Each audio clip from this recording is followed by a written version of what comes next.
Pleasant good evening to all our listeners and viewers out there. Today, we are live at the Mindu Philip Park in Castries to witness the first quarter-final between Mabouya Valley and Soufriere in the 2026 PM T20 Cup in St. Lucia. News out in the middle is that Soufriere has won the toss and they have elected to bat first in this quarter-final. Conditions which are expected to suit batting. Curator has promised a run fest this evening. So Soufriere will be looking to take advantage of the conditions out there. Winning the toss and electing to bat first.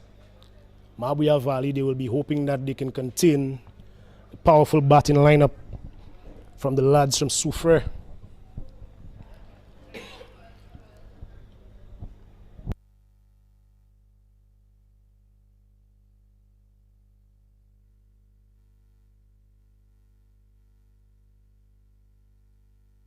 So for those of you who may be wondering how these two teams, their journey to the quarter-final stage, varying fortunes for both teams. We had Soufriere topping their group. Group 1, winning a total out of 3 games, winning 2 and losing 1 game, amassing a total of 4 points to top their group. And Mabouya Valley, they placed 3rd in Group 2. Out of a total of 4 games, winning 2 and losing 2. So we started with 13 teams and we are left with 8. The top 2 from each group and the 2 best 3rd place teams. So we have the winner of Group 1, or the top team from Group 1, Soufriere, that is. And the 3rd place team from Group 2, Mabouya Valley.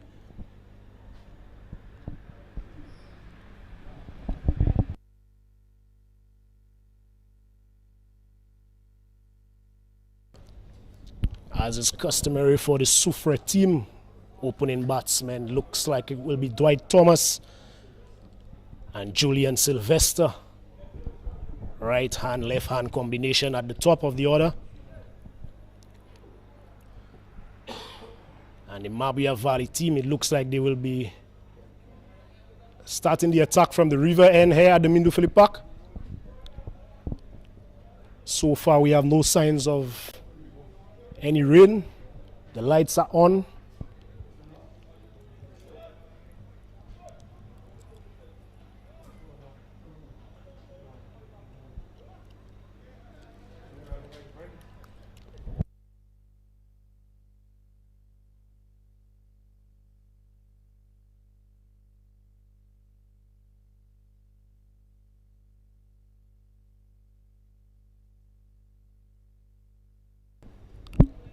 Looks like it will be Quintus Abbott opening the bowling for the Mabouya Valley team from the river end at the Mindu Philip Park. Captain Rampal would be hoping that his most successful bowler so far in the competition is able to get a breakthrough for his team early on. Looks like it will be one slip, a man at 3rd man on the boundary point. Sweep on the offside, cover mid-off, mid-on, man at mid-wicket and a short fine leg to start. And we are about to have the first ball of this encounter. It will be Julian Sylvester on strike for the Soufriere team, facing up to Quintus Abbott. The umpire screams play. This one is on the leg stump and a wide to start proceedings here.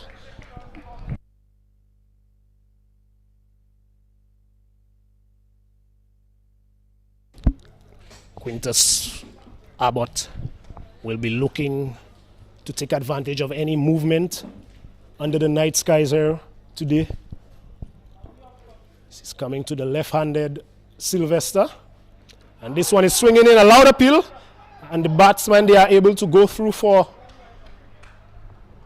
what will be signaled now by the umpire as a leg by.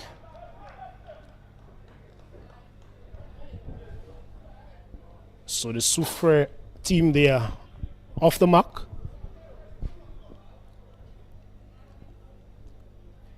First two deliveries sliding down the leg side of the left-handed Julian Sylvester. And this brings the right-handed Dwight Thomas on strike. He will be facing his first delivery. What would be second legal delivery of the first over. Sometimes, you know, the opening bowlers, they have to get the line and length right when there's a right hand left hand combination at the top of the order. And the Mabouya Valley team would be hoping that Abbott can get it right first up to Dwight Thomas. And this one is short of a length and neatly worked into the onside, and they go for a quick single. And Julian Sylvester responds well. And the first run off the bat. And Dwight Thomas is off the mark as well, 3 without loss. There's 2 legal deliveries have been bowled in the first over.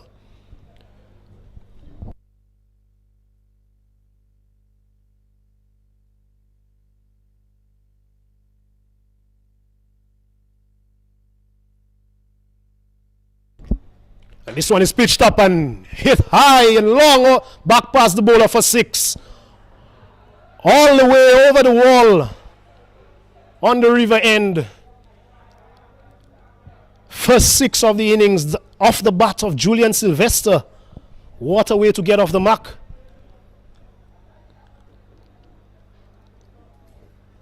Score moves on to 9 without loss. And our first boundary will result in a change of ball. That one was deposited over the wall by Julian Sylvester. His delivery was pitched up from Quintus Abbott. No swing on offer. And Julian Sylvester, he was equal to the task, depositing this one straight over the bowler's head. A huge hit.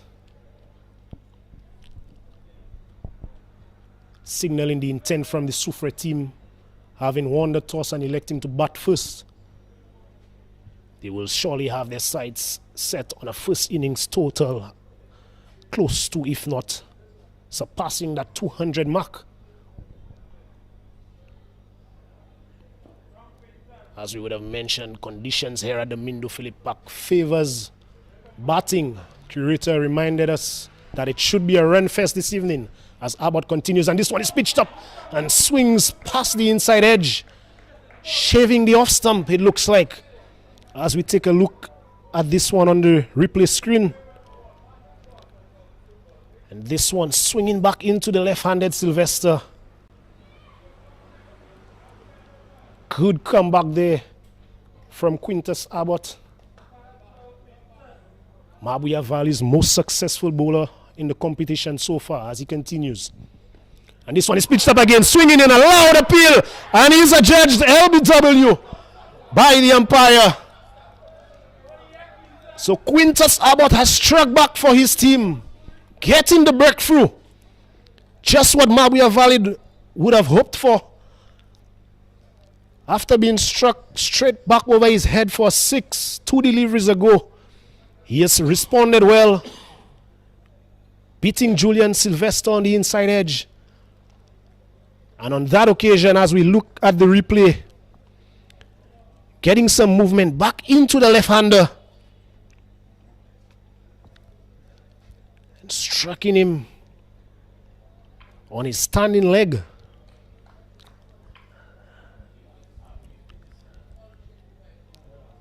Dwight Thomas was at the non-striker end, seems to be debating this decision. But the umpire's decision is final. Julian Sylvester, he has to go 6 runs from some 4 deliveries. LBW from Quintus Abbott continues his good bowling form in the competition. That wicket now taking his tally up to 11 wickets. He's the second leading wicket taker in the competition, league going into the quarterfinal stage as he comes in, and this one is swinging back in to the left-handed Zinaki Louis. Doing a bit too much on that occasion. Wide signal by the umpire. Score moves into double digits, 10 for 1. Some 5 deliveries have been bowled inside the first over of this quarterfinal encounter. And this one again is swinging into the left-handed Zinaki Louis, not cleanly taken by the keeper. And that will result in 5 wides. So extras.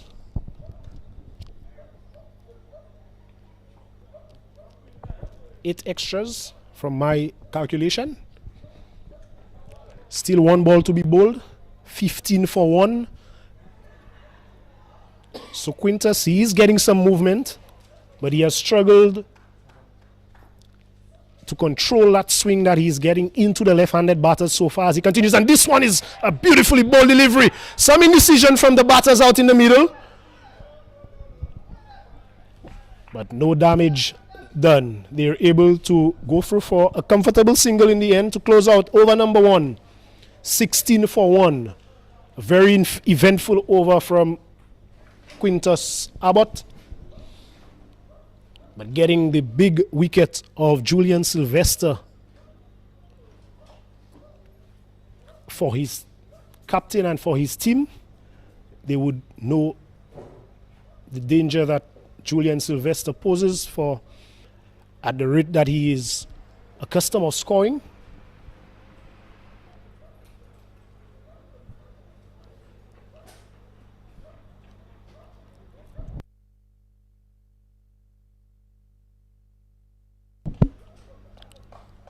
And to continue the attack for the Mabouya Valley team, it will be Jelani Joseph from the Players Pavilion end.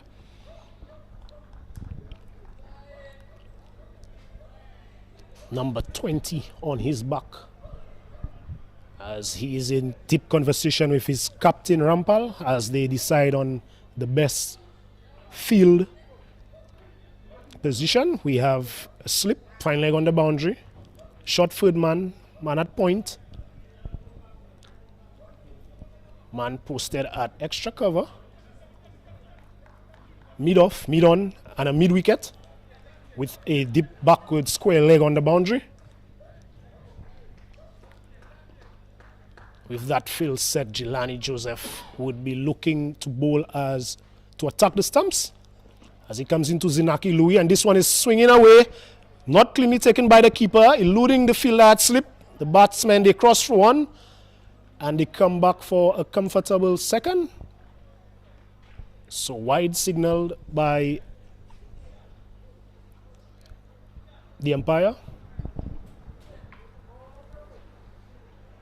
It takes the score up to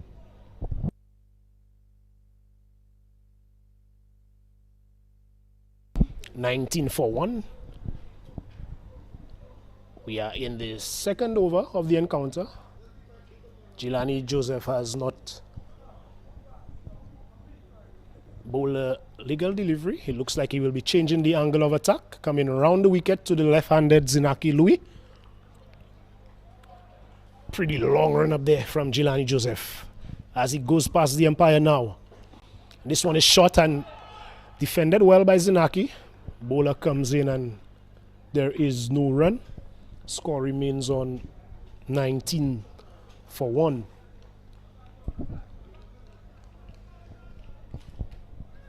So the Soufriere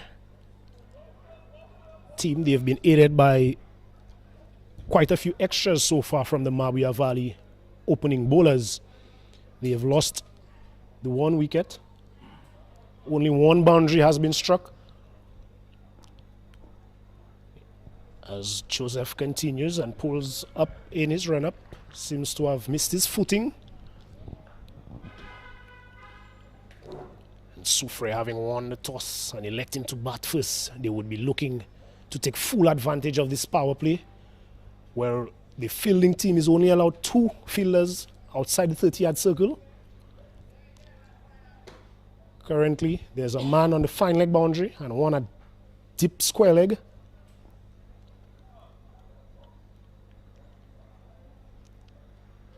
Zinaki waits. This one is shot and worked into the offside. A good stop there by the fielder at point. And there's no run.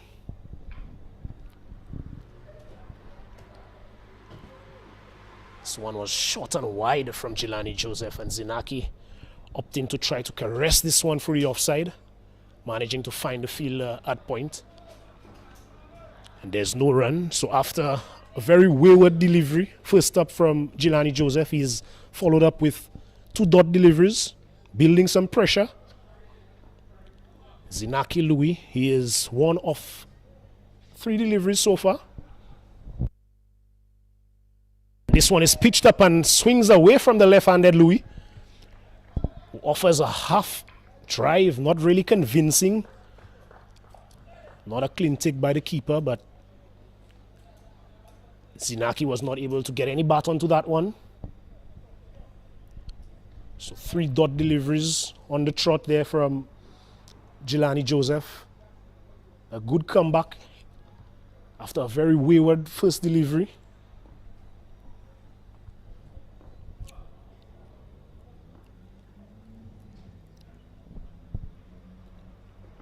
And this one is short, and Louis is in behind this one and defends into the offside. Straight to the fielder. So 4 dot deliveries. Really not the type of aggression one would expect inside a power play from a team having won the toss and electing to bat first. So something may be brewing here. Jelani Joseph, after bowling a wide on his first delivery, he is followed up with 4 dot deliveries to Zinaki Louis.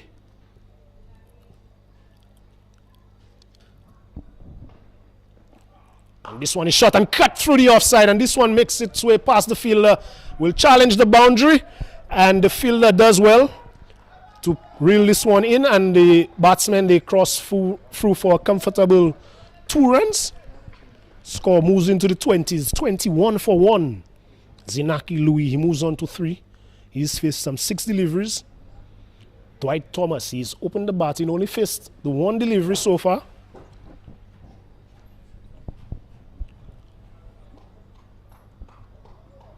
Jelani Joseph will be wanting to finish this over as quiet as possible. 1 delivery left in the second over as he comes in now. And this one is shot into the body of Louis, who manages to work this one into the onside. They go through for 1, and it will only be 1. So an end to over number 2. Soufriere, having won the toss and electing to bat first, they are 22 for 1. Batsman to have been dismissed, Julian Sylvester, he was LBW to Quintus Abbott in the first over for 6 runs. And the 2 batsmen out in the middle for Soufriere, Dwight Thomas, he is 1 of 1 delivery. And Zinaki Louis, he is 4 of some 7 deliveries.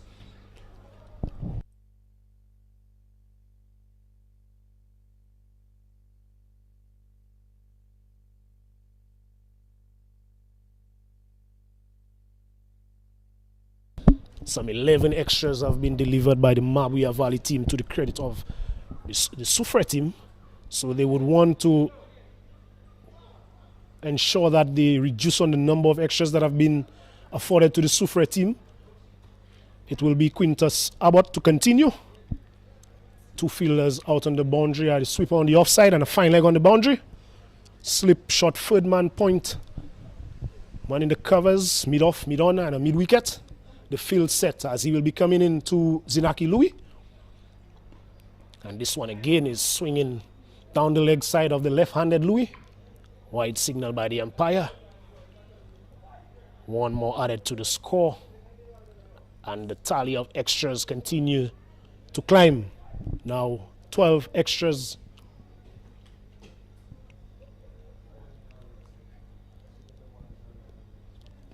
And again, this one, as customary, getting some movement into the left-hander, but not being able to start those deliveries well outside the off-stump to create to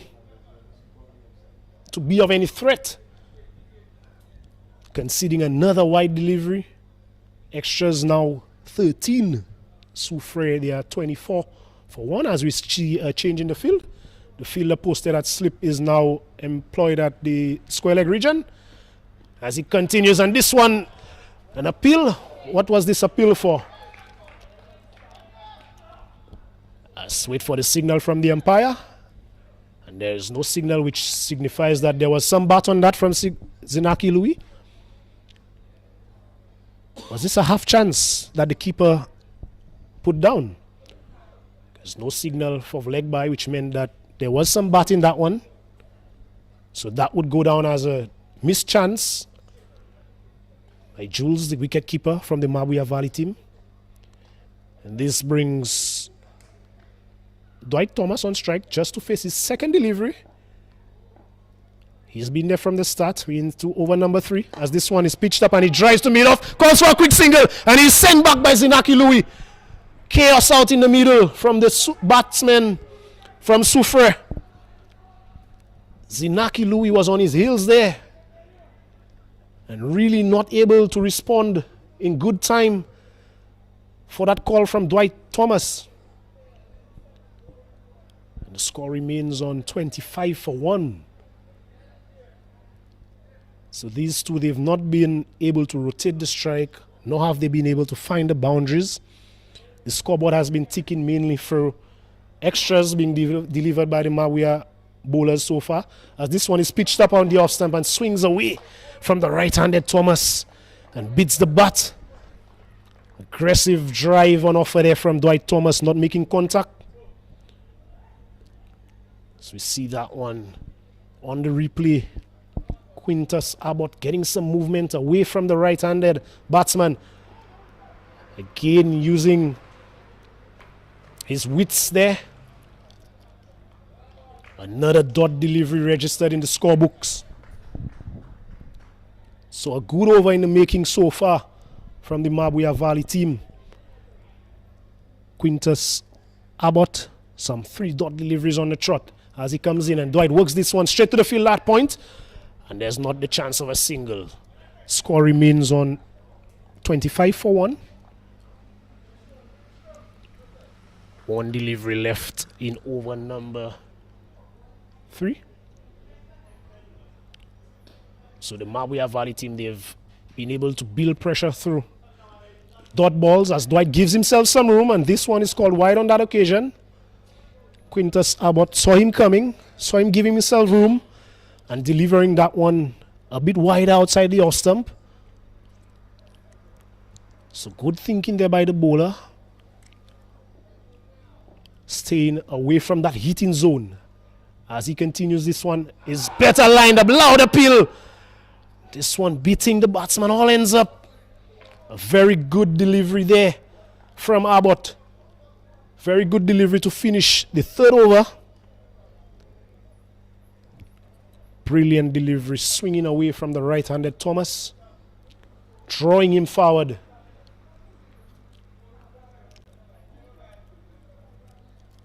So at the end of over number 3, Soufriere, they are 26 for 1.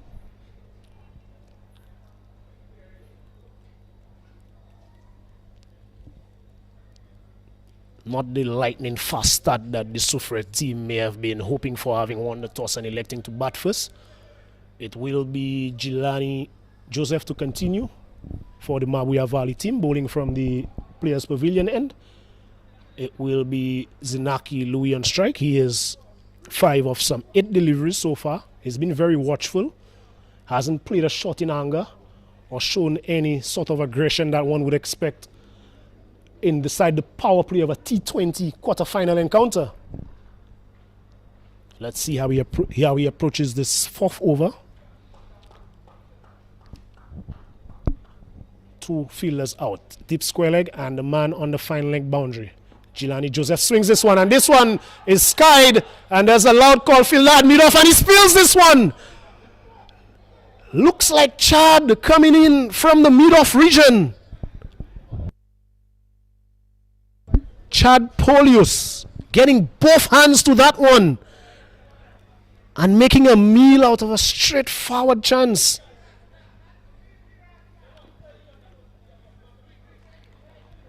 It's never easy to take catches under the lights, but that one has to say, was a very straightforward opportunity. And Zinaki lives to fight another day, and the batsmen, they were aware and were able to take a single on that drop catch, taking the score up to 27 for 1. Brings the right-handed Dwight Thomas back on strike. He's just one of some 6 deliveries. It's Jelani Joseph just creating an opportunity as he continues. And this one is beating the batsman in 2. A loud appeal there from the keeper. A brilliant delivery there from Jelani Joseph. Getting that one to swing back into the right-handed Thomas. Going between bat and pad. And missing the stumps by a whisker.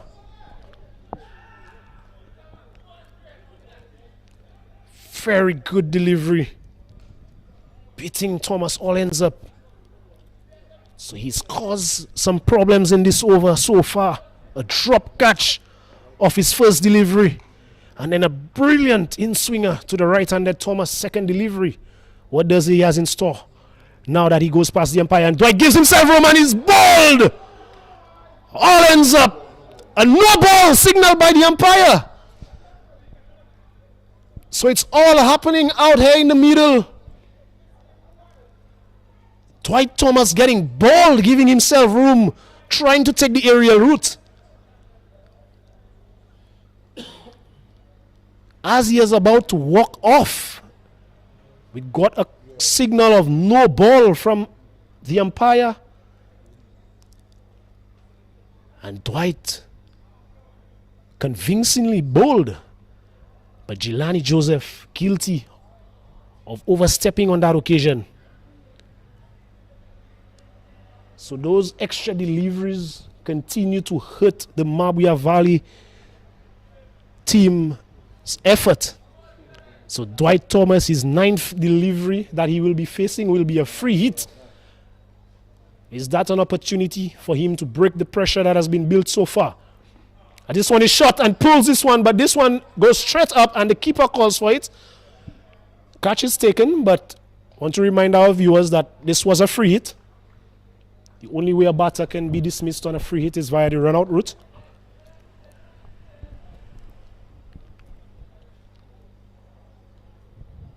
So Jelani Joseph, he has bowled a brilliant over so far. His first ball of the over was a drop catch. Very simple opportunity. Zinaki Louis that was on strike at that time. And he got Dwight bowled, but off a no ball. And the free hit. Not conceding a boundary as he bowls this one to Louis, who is forward and defends well. So a brilliant set so far from Jelani Joseph. 1.4 overs, no wickets for just the 9 runs. He has made use of the new ball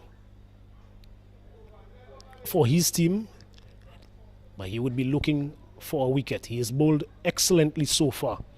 2 deliveries left inside over number 4. Soufriere, they are 29 for 1.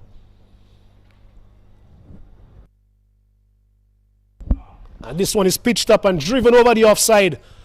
This one will go close to the boundary. The batsmen, they go through for 1 and they come back for a second.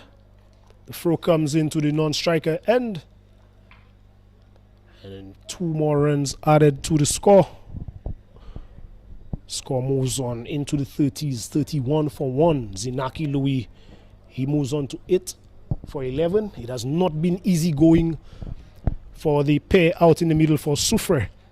Dwight Thomas, he's been quiet. 2 runs of 9 deliveries. And Zinaki Louis, 8 of 11 deliveries. The first and only boundary was struck in the first over. As Zinaki Louis giving himself room and spanking this one down to mid-off again, going for Chad Polius. And they go through for 1. And they decide again, they go against the second run. So Chad Polius is having a disastrous outing out in the field so far. This one trickling to him and going through his legs, resulting in another run for the Soufriere team. At the end of 4 overs, they are 32 for 1. So it's really been slow going for the Soufriere team.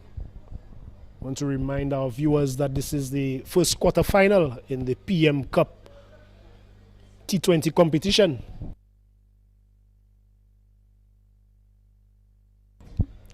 being contested here between Soufriere and Mabouya Valley. So it will be Quintus Abbott to continue. He's bowled 2 overs, picked up the solitary wicket for his team and conceded 19 runs. So he will be bowling his 3rd over. Facing up will be Zinaki Louis. And this one is short, and Zinaki pulls this one high into the air. The fielder at mid-wicket runs around and he's not able to cover enough ground to make a catch out of that one. And the batsmen, they cross for 2 more runs. So Mabouya Valley, they are creating the chances, but they've not been able to hold on to them or make the most out of them. As Quintus Abbott continues, and this one swings in a loud appeal, and the umpire signaling that that one made contact with the batsman pads. Good take there by the keeper. So Quintus continues to generate movement into the left-handed batters, as this one is hit straight to the fielder at mid-off, who does not field cleanly, and the batsmen, they go through for 1. So first signs of aggression there from Zinaki Louis. Signs that he feels that he's set now and he can be a lot more aggressive. Takes his tally into the double digits, 12 of 15 deliveries. We are still inside the power play. 4.3 overs having been bowled. Dwight Thomas is of 2 of 9. He really hasn't gotten going. As Quintus Abbott pitches this one, and this one is driven through the offside, will go close to the boundary and will get there now. So a much welcome boundary for the Soufriere team and Dwight Thomas. The score moves on to 39 for 1, and just the 2nd boundary in the innings so far. The first one was a 6 off the bat of Julian Sylvester in the 1st over, and the 2nd boundary coming in the 4th delivery of the 5th over, as this one is inside edged. Quintus, this one really not making any height. A good comeback delivery there from Abbott. This one keeping much lower than Dwight Thomas would have expected.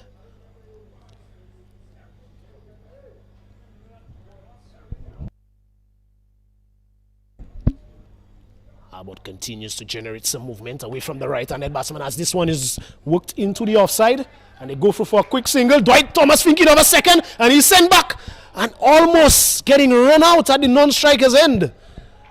Really a suicidal effort for a 2nd run there from Dwight Thomas. That 2nd run was non-existent. Good work there from the fielder in the point region, almost resulting in a run out. So Dwight really living life on the edge out in the middle. And that one would surely have been gone if it was a direct hit.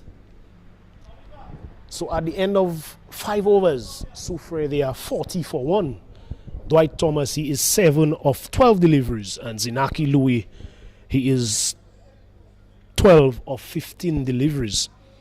Quintus Abbott, he has bowled 3 overs, picked up the solitary wicket for 27 runs. And Jelani Joseph from the other end, he has bowled 2 overs so far and conceded the 12 runs. So it looks like the decision from Captain Rampal of the Mabouya Valley is that both his opening bowlers will bowl 3 overs in their opening spells. So Jelani Joseph will be bowling the final over of the power play. And Soufriere, they will be looking to capitalize on this final over, this final power play over. The 2 fielders out on the boundary, 3rd man, and a sweeper out on the offside, as Joseph comes in now, and this one is pitched up and he's straight back at him and dropped. Another opportunity goes a-begging off the bowling of Jelani Joseph, but this time he has no one but himself to blame.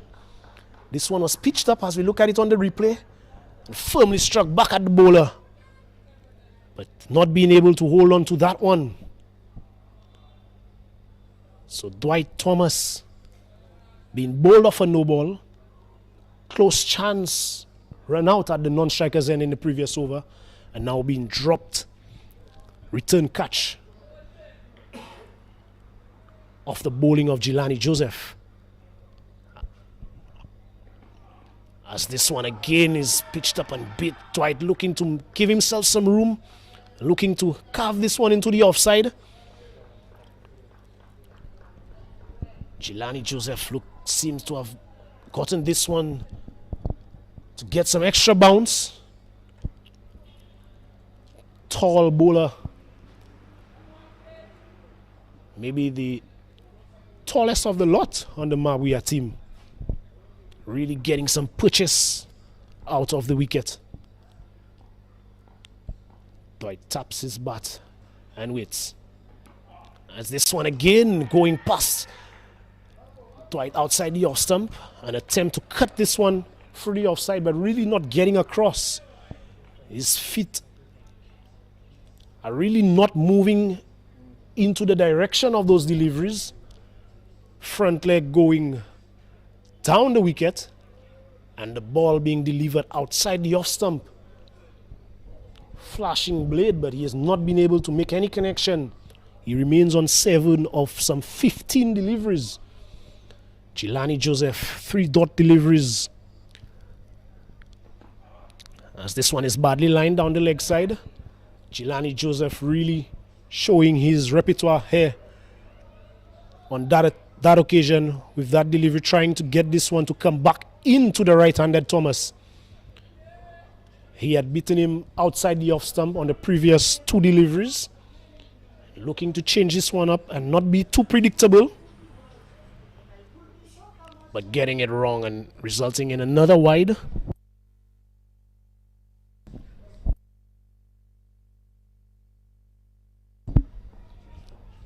Some 14 wides have been delivered by the Mabouya Valley team.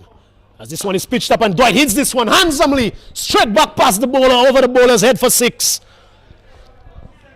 So this one, he gets off the middle of the bat, resulting in a maximum. Much needed 6 runs added to the total for the Soufriere team. Looking to finish the power play on a high. From the replay we could see another variation there from Jelani Joseph. Tried the slower ball on that occasion. But Dwight Thomas was equal to the task. 13 of 16 deliveries. As this one is shot and he makes connection. Beats the fielder at point. Half stop and they go through for a comfortable 2. A good stop there from the fielder in the point region. Certainly saving 2 runs for his team. Had that one gone past him, that would have certainly gone into the boundary for 4 runs. The score moves on to 49 for 1. 1 delivery left to close out the power play for the Mabouya Valley team. They would love to get another wicket now. As this one is pitched up and spank past the bowler again, all the way for 4. So a good end to the power play for the Soufriere team, and Dwight Thomas brings up the 50. So at the end of 6 overs, Soufriere, they are 53 for 1.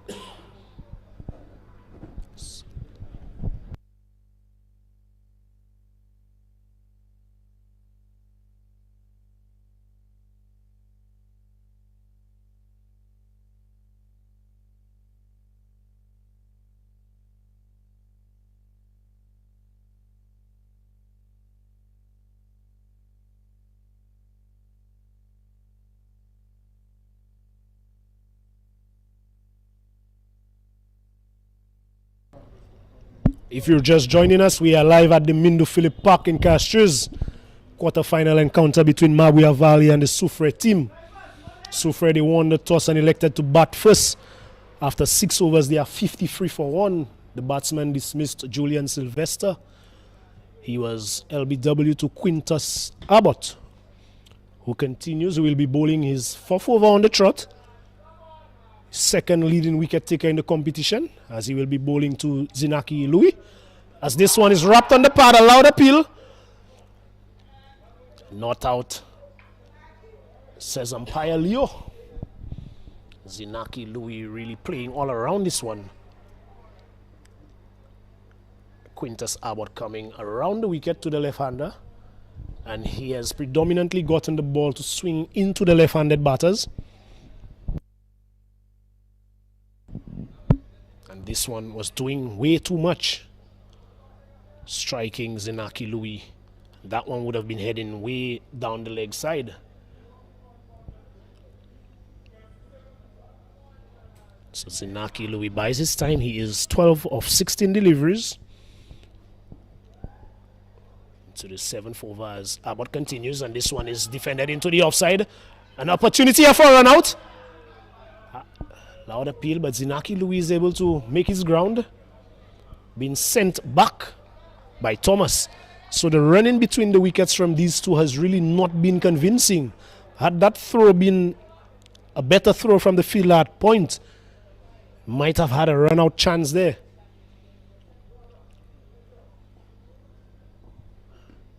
As this one is a full toss and swung into the leg side, but straight to the fielder at square leg, resulting in just 1 run. Score moves on to 54 for 1. Halfway through over number 7. So now the Mabouya Valley team, outside of the power play, they can afford to have more fielders, more boundary fielders, but with Dwight Thomas now on strike, we see those fielders being employed. Man now at long off, sweeper on the offside. Third man on the boundary. Are the 3 fielders out, and this one is pitched up and driven through the offside. And this one will go close to the boundary and gets there now. So a very effective drive there from Dwight Thomas. This one was pitched up. And Dwight Thomas coming forward and driving that one straight through the fielder at cover. Picking up 4 vital runs for his team. The score moves on to 58 for 1. Dwight Thomas, he is moved on to the 20s. 23 of 19 deliveries. And in the last couple of overs, he's really looked to take the attack and apply some pressure onto the Mabouya Valley team.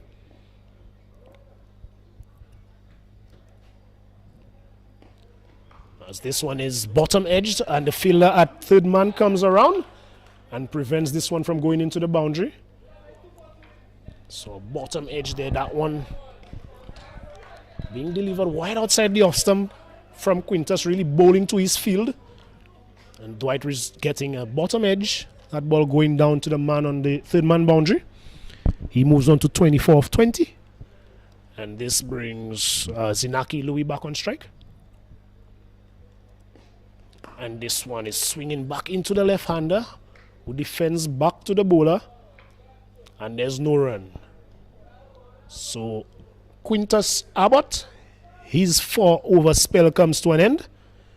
He has bowled 4 overs, picked up 1 wicket, and conceded 33 runs. Soufriere, they are 59 for 1 after 7 overs.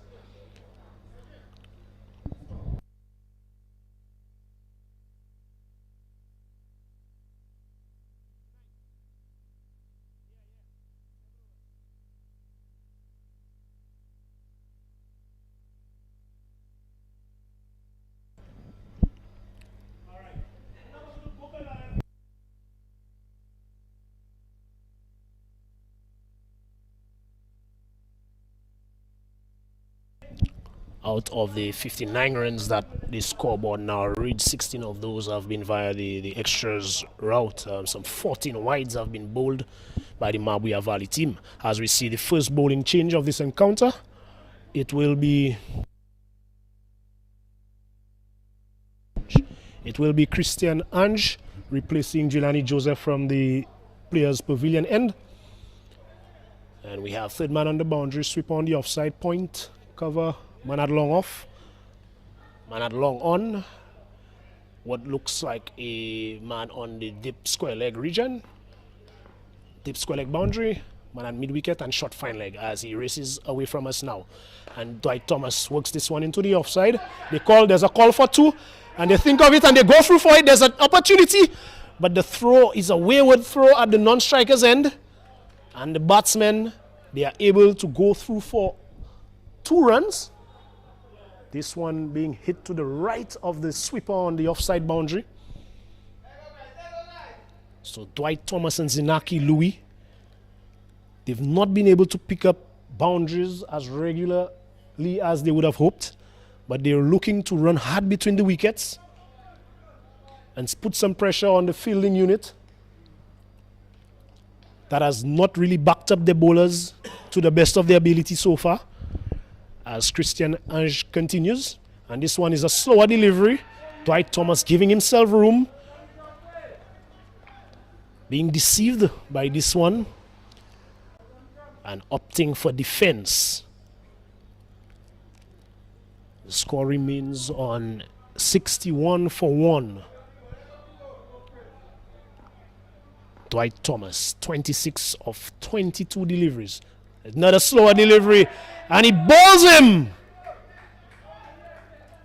A good response there from Christian Ange. A good bowling change from Captain Rampal. Another slower delivery, and Dwight Thomas backing away, giving himself some room. And that delivery hitting the off stump. A very good delivery there from Christian Ange, picking up a crucial wicket. Dwight Thomas, he really wasn't able to get going tonight. Not his usual free-flowing self. Getting 23 of some 26 deliveries. And Soufriere, they've lost their second wicket with the score on 61. Side over number 8, halfway. The new batsman for Soufriere looks like it will be Captain Extus Emmanuel, batting at number 4. Bright orange pads, can't miss him.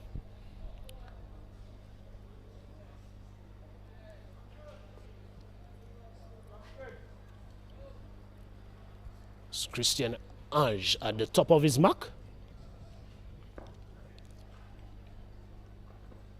Another slower delivery, and Emmanuel is forward and defends well. So a good set from Christian Ange so far. From his 4 deliveries, he's only conceded the 2 runs and picked up the wicket of Dwight Thomas. And so far from what we've seen, he's opting for a lot pace-off deliveries, where the batsmen would need to make all the pace on those deliveries.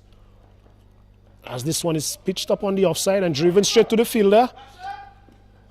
And the batsmen, they scramble through for another single. The score moves on to 62 for 2. So with a plethora of slower balls being bowled by Christian Ange, the batsmen, especially when looking to be aggressive, they really have to wait a few more seconds on those deliveries before they could get any force into those strokes. So good thinking so far from Christian Ange. 1 delivery left in his over. Just the 3 runs conceded as we see field change for the left-handed Zinaki Louis. And this one is shot on the outside, the off stump, and punched into the offside. Some indecision from the 2 batsmen, but they get through for another single comfortably.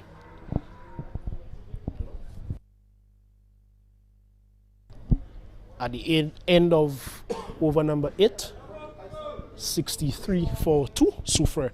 I want to remind our viewers that Soufriere, Captain Extus Emmanuel, he won the toss and elected to bat first on this lovely batting pitch. Curator Al Prince, really before the coin toss, said that we could expect a run fest here this evening. Hasn't proved to be that. The Mabouya bowlers, they've bowled disciplined, they've been disciplined enough.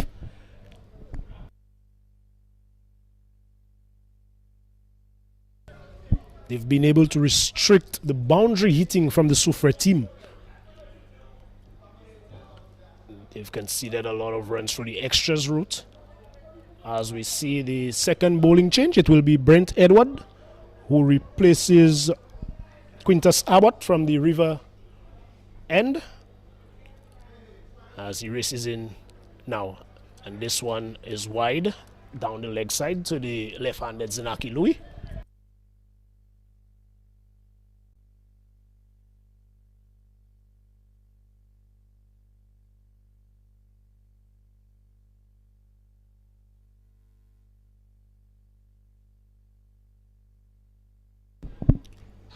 Change of line of the attack, and this one is worked out to the long on fielder by Zinaki Louis, and the batsman they able to go through for a comfortable single. Takes the score up to 65.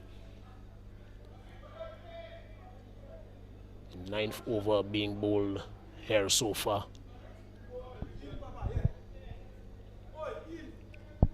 Brent Edward. Field is long on, long off. Tip extra cover, fine leg and third man. There's a loud appeal. This one beating the batter of Ecstasy Manuel outside the off stump. Not out, says the umpire.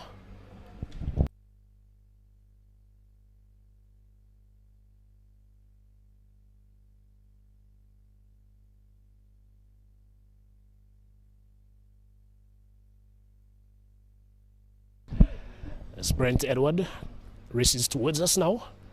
Ecstasy Manuel on strike, and this one he tries to flick a ball that was outside the off stump into the leg side. Completely missing this one.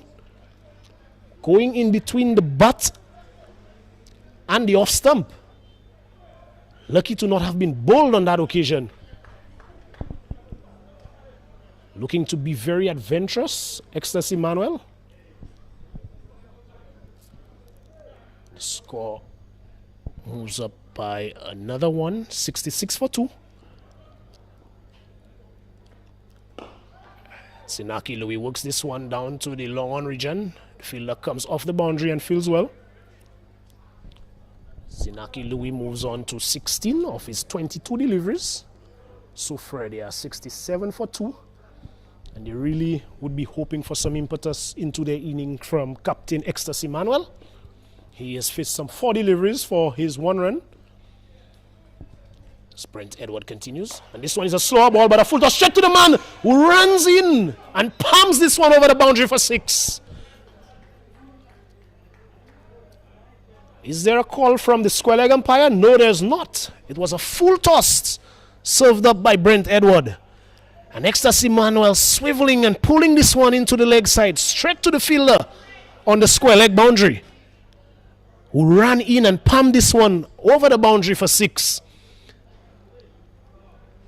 As Brent Edward continues, and this one, Ecstasy Manuel showing some invention here, walking outside the off stump and flicking this one high over the square leg region for another 6. So back-to-back 6s there off the bat of Ecstasy Manuel. Some impetus, some life being breathed into the innings for the Soufriere team. At the end of over number 9, they are 79 for 2. Ecstasy Manuel, he's now into double digits. 13 of 6 deliveries. 12 of those runs came in the last 2 deliveries that he has faced. So Brent Edward, he would have felt that he had done well after the 4th delivery in his over, but not being able to close out the over well enough. His first over conceding 15 runs, 12 of those coming in the last 2 deliveries. Such is the nature of T20 cricket. You have to be on the money every single delivery. It will be Christian Ange, who picked up a wicket in his previous over, to continue for the Mabouya Valley team. He will be bowling to Zinaki Louis. Another slower delivery. What seemed to have been a back of the hand slower delivery outside the off stump. And if his first over is anything to go by, we can expect more of the same from Christian Ange.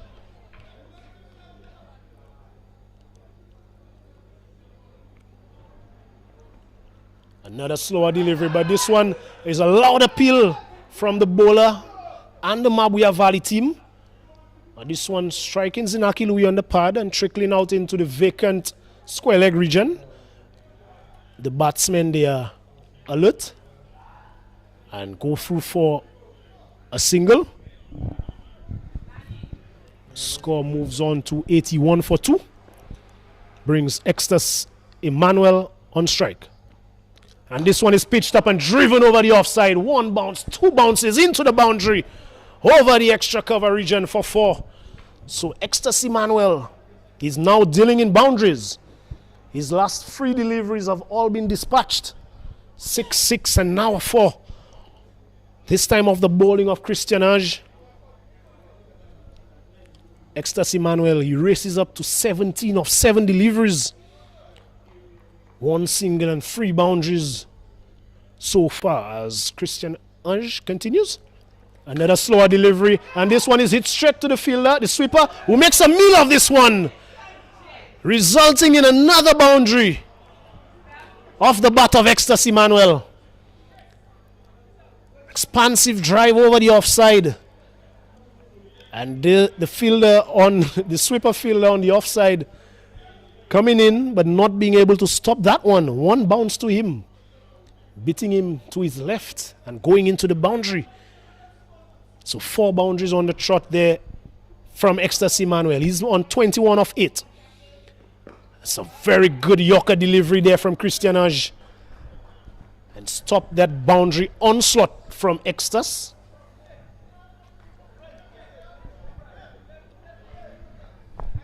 Score moves on to 90 for 2. Extus Emmanuel 22 of 9. And Zinaki Louis, he really hasn't gotten going. 17 of 23 deliveries. And this one is edged off the bat of Zinaki Louis and will go down to the vacant third man region for 4. So another boundary being picked up here by the Soufriere team in this, the 9th over of the innings. Doesn't matter how they come. An aggressive stroke there from Zinaki Louis takes him into the 20s, 21 of 24. And the score inches closer to the 100 mark, 94 for 2. 1 ball left in the 10th over. So the Soufriere team, they have really taken the attack to Christian Ange in that over. And this one is driven past the fielder at point and will go close to the boundary and gets there now. So another boundary off the bat of Zinaki Louis. Back-to-back boundaries. Soufriere, at the end of 10 overs, they are 98 for 2. And they're really pressing on the accelerator in the last 2 overs. Started by Captain Extus Emmanuel. And now Zinaki Louis coming to the party. 25 of 25 deliveries. Extus Emmanuel, he's 22 of 9. So at the end of 10 overs, at the halfway mark of this innings, Soufriere having won the toss and electing to bat, they are 98 for 2. So we're going to take a short break here for drinks.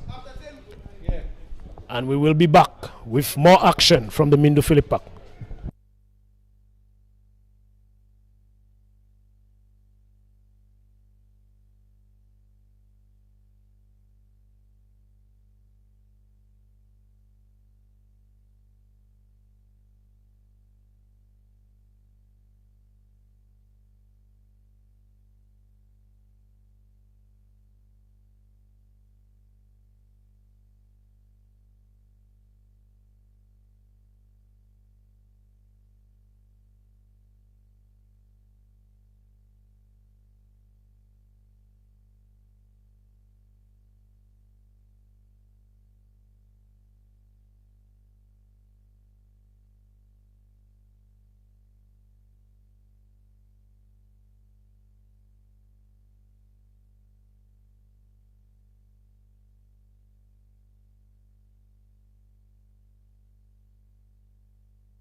Good evening, and we are back live at the Mindufili Park, about to resume the action.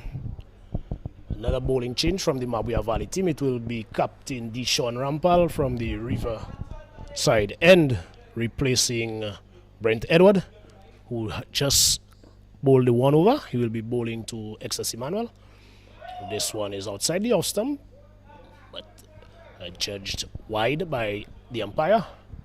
Score moves on by 99 for 2 after 10 overs. So at the resumption, the Mabouya Valley team, as Rampal again is a very good delivery there. Yorker on the off stump, and Extas Emmanuel is equal to the task, digging this one out to the fielder at point. And that brings up the 100 for the Soufriere team. 100 for 2 after 10.1 overs. So very good return there from the Soufriere team, having won the toss and electing to bat. As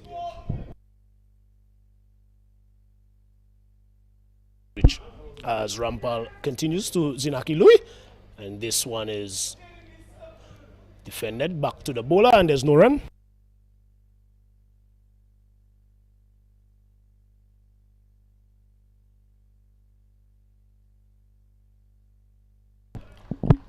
Deshaun Rampal, Zinaki Louis, he is 25 of 26 deliveries. And this one is pitched up and driven through the offside. And that looks like he made good connection with that, but the fielder, Brent Edward, doing excellently out on the sweeper boundary for the Mabouya Valley team, saving 2 runs for his team. 102 for 2. Some 10.3 overs have been bowled. Deshaun Rampal continues, and this one is not cleanly taken by the keeper, and Ecstasy Manuel is able to come through for another single, leg by signal by the umpire now.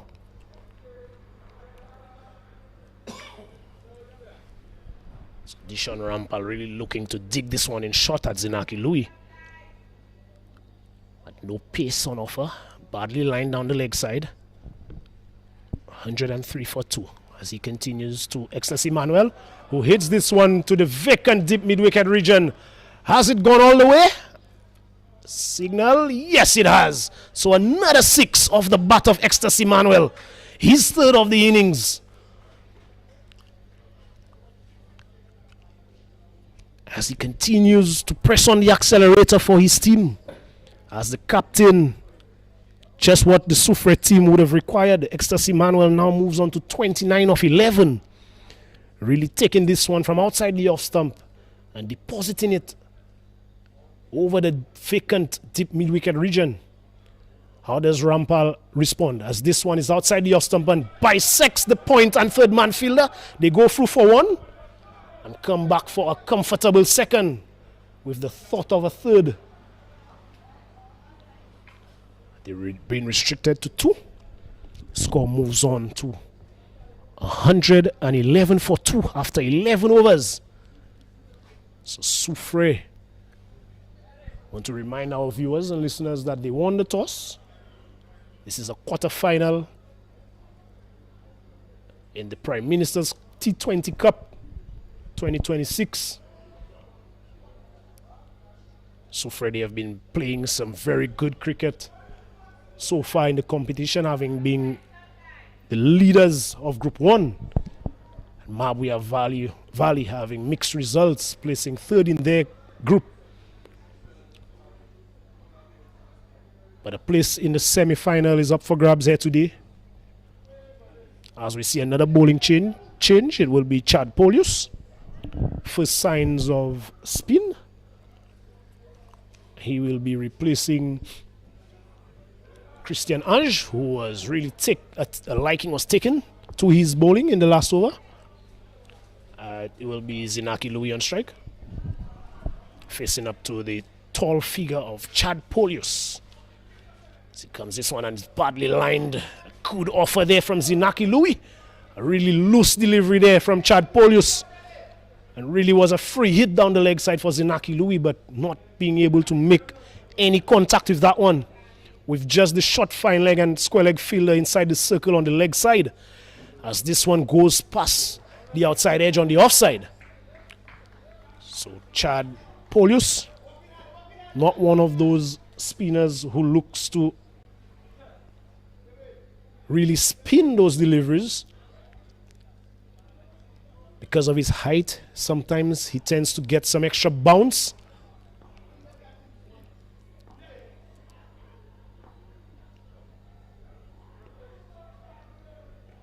As this one is pitched up and worked into the offside by Zinaki Louis. Really looking to get his captain back on strike. After 2 aggressive strokes early on in the over, on that occasion just dropping this one into the offside and going through for a quick single. Score 113 for 2. Chad Polius will be bowling to Ecstasy Manuel for the first time in this innings. Ecstasy has really looked to press on the accelerator.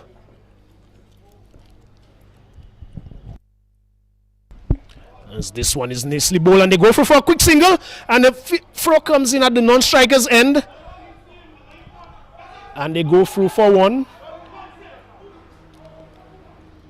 and the throw hitting Ecstasy Manuel, so they were not able to steal a second run, so just resulting in the 1 run. Score 114 for 2. Halfway through over number 12. Brings Zinaki Louis back on strike. The field that is set for the spin of Polius. Long off, long on, tip mid-wicket. The guys on the boundary. As this one is a reverse sweep attempt into the offside. And the fielder at point comes across and prevents the chance of a run. So Zinaki Louis really trying his best to get off strike and maximize those deliveries that he has been soaking up. 28 of 31 deliveries. As this one again trying to drop that one into the offside and steal a single. But the Mabouya Valley team, they are alert to that and have brought in the fielders inside the circle even closer when Zinaki Louis is on strike. If he wants to go, he has to go over the infield. As he gives himself some room and misses this one. So he gave himself some room trying to go over the offside, not being successful on that occasion. Brings another over to an end.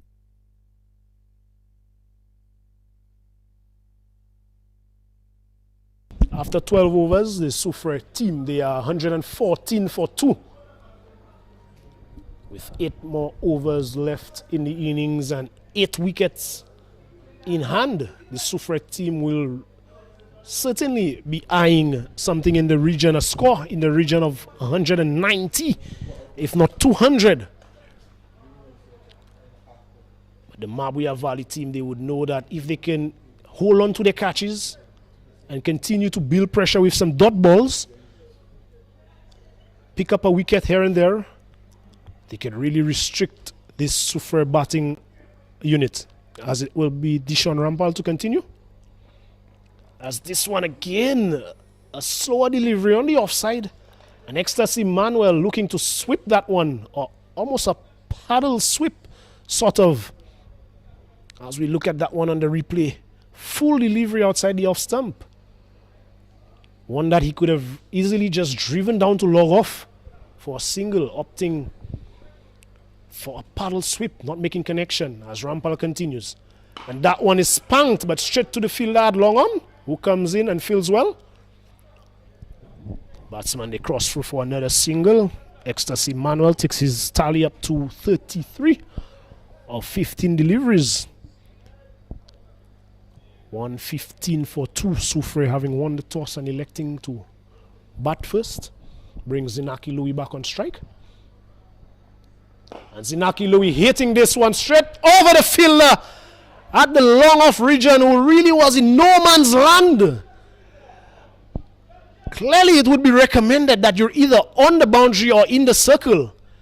On that occasion, the fielder at long off running in, and this delivery sailing over his head. And bouncing well within the boundary rope and going for 4. So 4 vital runs picked up there by Zinaki Louis. As this one is a full toss and worked neatly down to the field at long on. There's a shot of 2. And they end up getting the second run on another misfield from the Mabouya Valley team. So Mabouya Valley really not helping themselves out there in the field. That one was just tucked into the long on, to the long on fielder, who came in very quickly but not picking up cleanly, resulting in 2 runs. So Zinaki Louis really looking to take the attack to the bowlers now, as this one is driven but straight to the fielder at cover, and there's no addition to the score.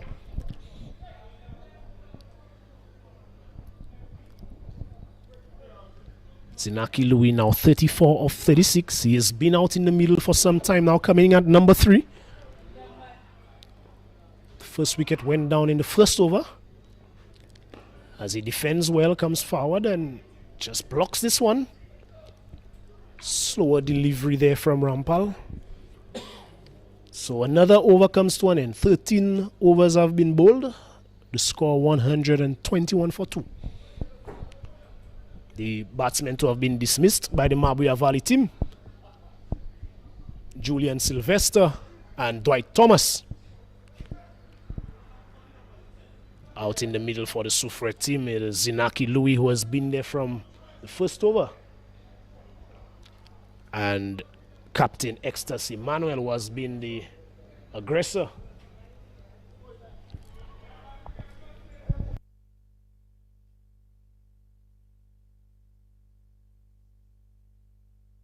It will be Chad Polius to continue, and we'll be bowling to Ecstasy Manuel, who hits this one straight back past the bowler. One bounce into the boundary for 4. So Ecstasy Manuel continues on his merry way. This one was flighted by Chad Polius, and the long off fielder being set very wide. Surely should have been a lot straighter. And now the adjustment in the field is being made. But that 4 runs have already been picked up by the Soufriere team. Ecstasy Manuel moves on to 37. And this one is flighted again. And this one is driven along the ground. And the fielder at long off comes in. Score moves up to 126 for 2. Ecstasy Manuel moves on to 38 of 17. Really playing a blinder here for his team. And Zinaki Louis, he has been more sedate, 34 of 37 deliveries. And this one is worked into the offside again. Zinaki Louis in defense, with so much space being offered out on the leg side to Zinaki Louis. It's just a short fine leg and a square leg in the circle, deep mid wicket and long on, as this one is spanked down to the long on fielder. And he picks up another single. He moves on to 35, Zinaki Louis that is.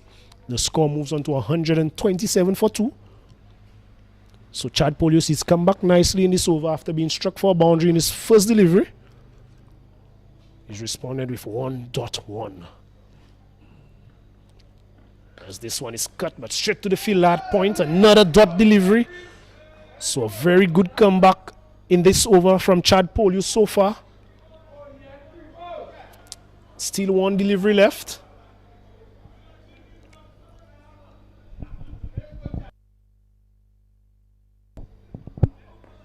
Can he close out the over without further damage?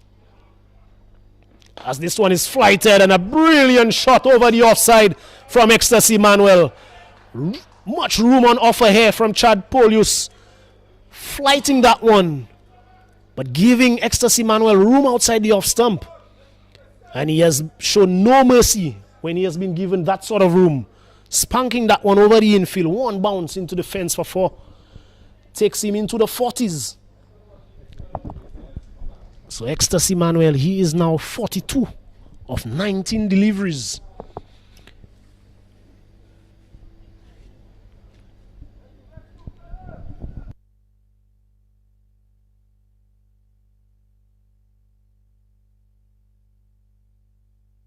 So after 14 overs, Soufriere 131 for 2.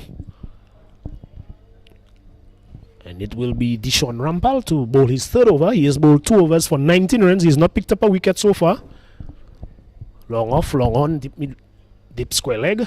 Man on the fine leg boundary. And this one is worked, but straight to the fielder at deep square leg. There's a chance of a second run, but Zinaki Louis is sent back by Captain Emmanuel. So one more run to the total, 132 for 2. In this competition so far, we've seen some really mammoth totals being accumulated. Saw 300 being crossed twice. Once by Grosely, second time by Central Castries. As this one is hit to the fielder on the deep mid-wicket boundary, who comes in 2 minds. Not sure whether to stop the boundary or take the catch. Making a mess out of it, conceding 4 more runs. To the credit of Ecstasy Manuel, who continues to take the attack to the Mabouya Valley team. He moves on to 46 of 20 deliveries. He has struck 5 fours and 3 sixes in his innings so far. And he has really peppered that leg side boundary, taking those deliveries from Rampal outside the off stump and using his wrist, as this one is bowled and half stopped by the bowler, and they go through for a single. He moves on to 47. The score 137 for 2. Halfway through over number 15.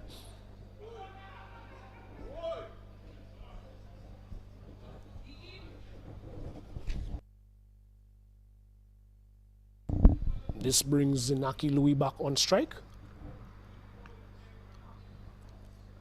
And Zinaki Louis spanks this one. A good stop there by Chad Polius in the cover region. That's the sort of effort that the bowlers would be needing from the fieldsmen. Trying to stop the run flow. As Dishon Rampal again bowls this one outside the off stump, but Zinaki Louis on that occasion backing away.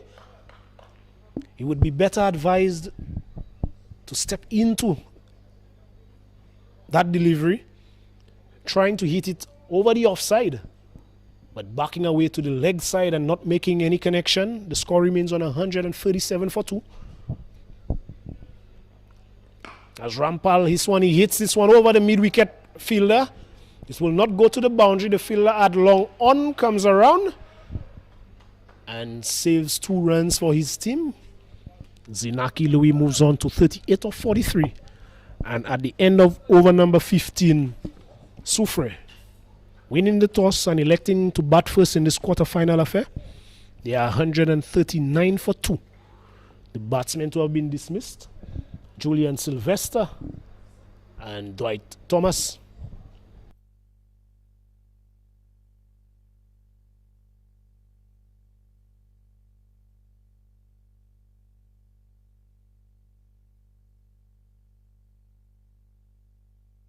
So it will be Chad Polius to continue. He has bowled 2 overs for 13 runs.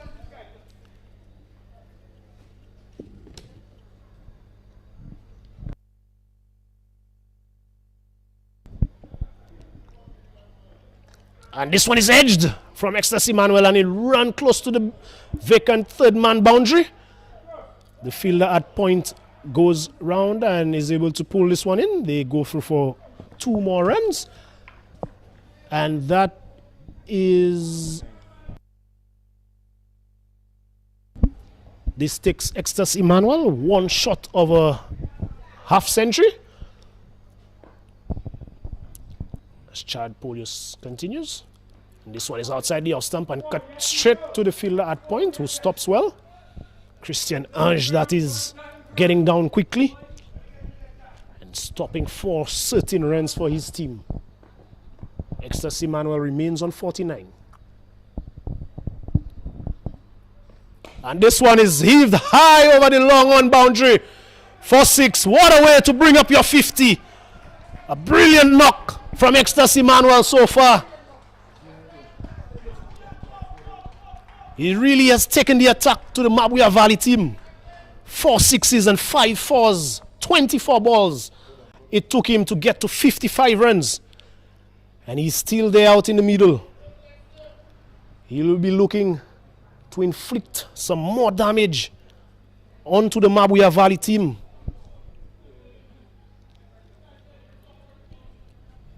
Score now 147 for 2. Halfway through over number 16. So some 4 overs left in the innings after this one. Soufriere would be hoping that Extas could remain out there for the majority of those overs. And they would be hoping that Zinaki Louis at the other end could really get a move on. He has been there for the entire innings so far, basically, coming in the first over. He has 38 of 43 deliveries. But for now, it will be Ecstasy Manuel, he remains on strike. Chad Polius still has 3 deliveries left in his third over. He's conceded the 21 runs so far. And this one is an inventive scoop shot. A full toss from Chad Polius on the legs of Ecstasy Manuel, who gets down almost on one knee and scoops this one over the short fine leg fielder for 4 runs. So Extas continues to deal in boundaries.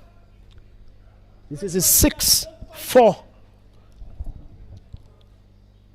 So far, takes him on to 59 of 25 deliveries.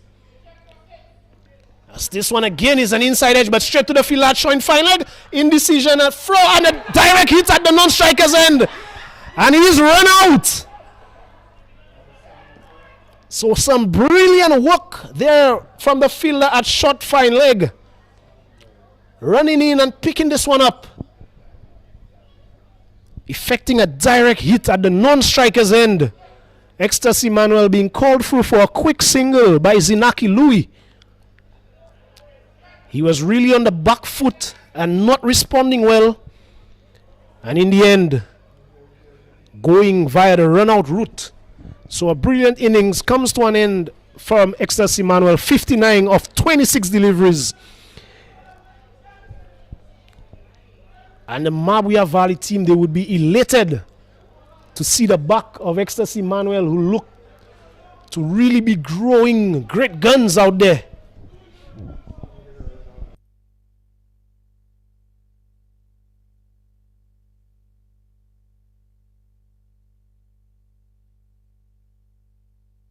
So a much needed breakthrough from the Mabouya Valley team, with the score on 151 for 3.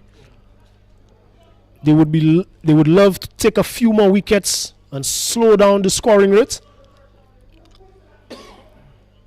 It will be Zinaki Louis to face the final delivery of the 16th over. And this one is a full toss and hit without any sort of venom. Straight to the fielder at long off. And the score moves up by 1. So after 16 overs, Soufriere, they are 152 for 3.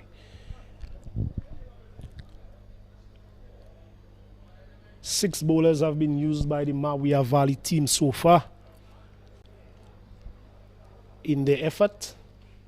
And the pair out in the middle for Soufriere is Zinaki Louis. He remains not out on 39 of 44 deliveries.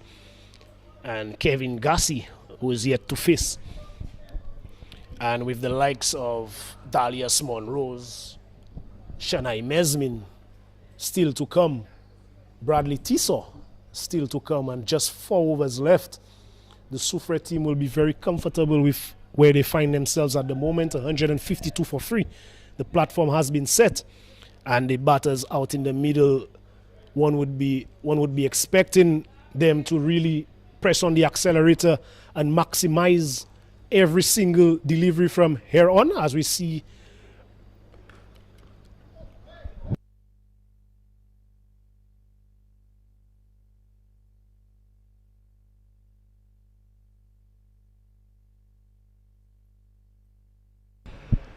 a bowling change from the Riverside end from the Mabouya Valley team. It will be Rick Smith And Zanaki Louis is on strike. And this one is pitched up and driven straight to Chad Polius in the cover region, who has been fielding a lot better as this inning has progressed, having dropped Zanaki Louis early on. And Rick Smith really using his cricket smarts here. Zanaki Louis backing away to the leg side, and Rick Smith really bowling to his field and bowling to a plan. Bowling this one outside the off stump, another dot delivery. And this one again outside the off stump, a loud appeal from the Mabouya Valley team, but wide signal on that occasion by the umpire. Zanaki Louis will be better advised, instead of backing away to the leg side, maybe his trigger movement should be towards the offside where Rick Smith has delivered all his deliveries so far. And this one is driven upishly, but wide of the long off fielder. They go through for one, think of a second. And he's sent back by Kevin Gassi. Score moves up to 154 for 3. Zanaki Louis moves into the 40s. He has faced some 48 deliveries. And Kevin Gassi, he comes on strike to face his first delivery. Some 2 more deliveries left in the 17th over of the innings. Good over so far from a Mabouya Valley perspective, as Rick Smith bowls this one, an inside edge from onto the pad. And the batsmen, they scramble through for another single. So Kevin Gassi gets off the mark. 155 for 3. And Mabouya Valley would be feeling that they are still able to restrict this Soufriere batting lineup. And Zanaki Louis trying a reverse scoop and not making any connection on that occasion. And this brings another over to an end.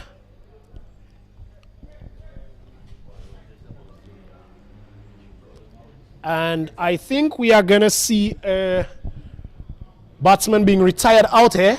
So Zanaki Louis, he is 40 of 48.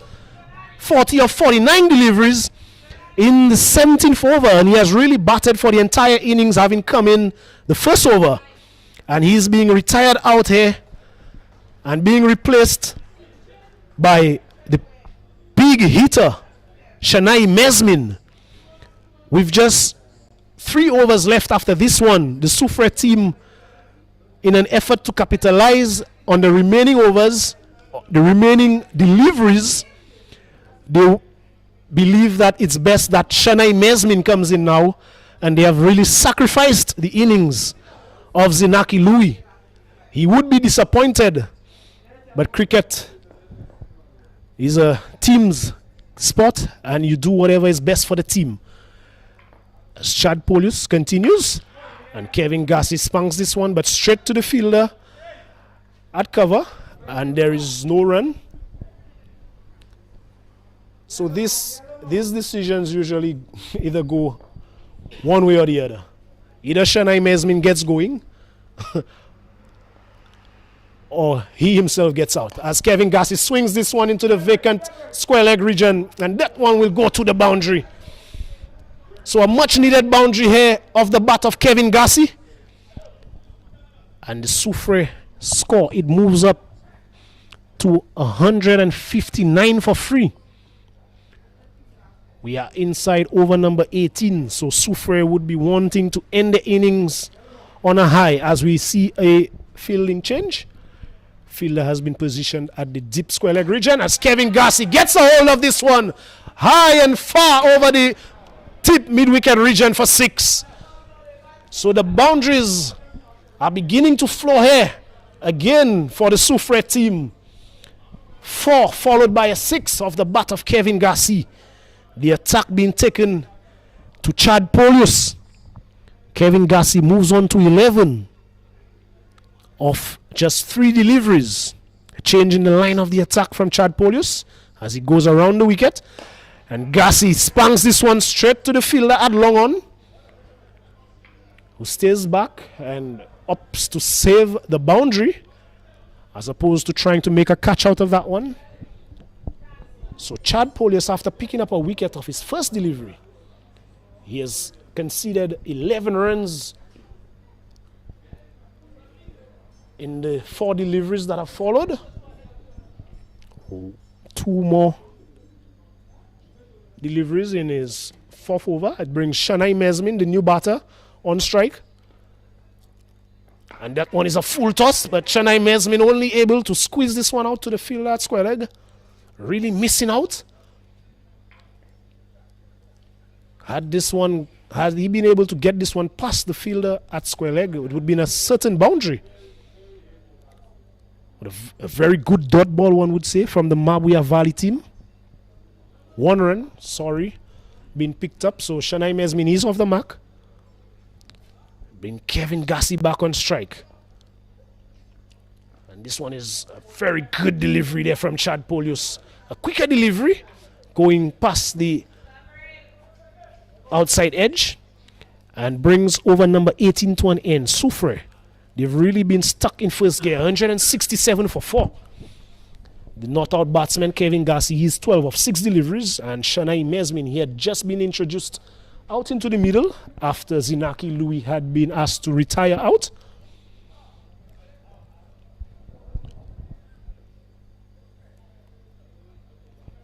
And the Mabouya Valley team, they would be hoping that they could restrict the Soufriere team to anything at this point below 180. The score 167 for 3. Mabouya Valley would be fancying their chances on this Mindu Philip Park wicket, which favors batting, as it will be Rick Smith who delivers a full toss, badly lined, wide called by the umpire. Really getting away with this one to the powerful right-handed Shanai Mesmin.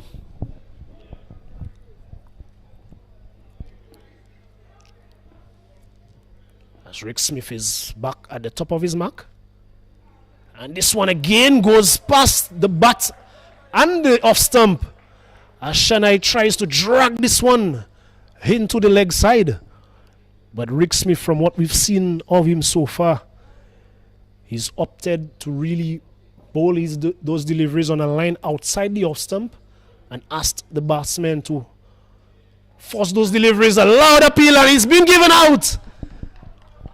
So the experiment of retiring out Zinaki Louis in favor of the big hitting Shanai Mesmin has not paid off. A full delivery there from Rick Smith, wrapping Shanai Mesmin on the toe. The umpire will not have an easier decision tonight. So Shanai Mesmin has to go LBW to Rick Smith. 1 run of 3 deliveries. So the Soufriere team, they've lost their 5th wicket with the score on 168. 18.2 overs have been bowled by the Mabouya Valley team, and they've really pulled this back nicely. At one point when Ecstasy Manuel was at the wicket, it really looked like the Soufriere team was heading to a score in the region of 200. But the Mabouya Valley team, they've stuck to their plans well. The new batsman for Soufriere, it looks like it's number 2, Bradley Tissot. Another big hitting right-hander. As Rick Smith comes in now, and this one is hit by Tissot. Down to the long on region, they go through for 1. A one-handed pickup by the fielder at the long on region. Good work being done there by the fielder. Rightly so, being applauded by his teammates. Restricting the Soufriere batsman to just 1 run. Score moves on to 169 for 4.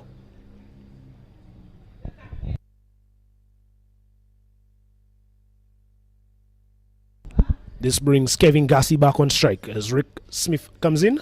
Again, bowls this one outside the off stump, as he has shown his intentions are very clear, Rick Smith, since the captain Rampal has introduced him into the attack. He's really attacked and really bowled that outside off stump line to both the right-handed and left-handed batters. As he continues again with this one wide outside the off stump. But the batter, Kevin Garcia, on that occasion has really not made the adjustment and stepped towards those deliveries outside the off stump. He has really stood on the leg stump and used his hands to try to get access to those deliveries. As this one again is on a line closer to him, looks to heave this one into the leg side. Another precious dot ball being delivered here.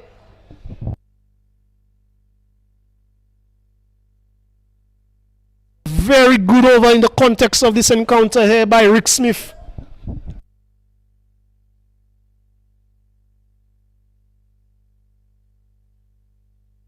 Just conceding 2 runs in that the 19th over of the innings. Really just what the Mabouya Valley team would have wanted from Rick Smith, and he did deliver. So after 19 overs, the score reads 169 for 5. The Mabouya Valley team, they will really be the happier of the two teams, I would want to say, because Soufriere, reminding our viewers and listeners that they won the toss and elected to bat first. And any one of you who know this ground and this wicket would know that this is really a batsman paradise. So they really have not made good use or capitalized on the conditions out here tonight, as it will be Jelani Joseph to bowl the 20th over of the innings. And he gets this one outside the off stump of Bradley Tiso. Again, a very powerful right-handed batter, but one who favors the leg side. And what we've seen of the Mabouya Valley bowlers in the last 5 overs is that they've really targeted that line outside the off stump to both the left-handed and right-handed batters. As Jelani Joseph continues. Again, this one is outside the off stump. An opportunity there to the fielder, long on, who takes the catch. And that's the captain, Dishon Rampal, completing the catch and picking up another wicket. Bradley Tiso, he goes for 1 run of 2 deliveries. Got Dishon Rampal bowled Jelani Joseph, who picks up his first wicket of the evening. A much deserved wicket for the young man, who has really bowled well in his earlier spell. 3.2 overs, he's picked up his first wicket and just conceded 25 runs. And he was really unlucky, having bowled Dwight Thomas off a no ball in his second over.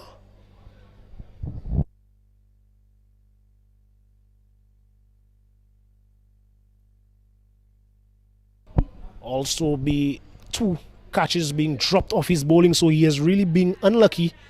So good to have picked up a wicket in his final over and the final over of the innings. Some 4 deliveries still to bowl.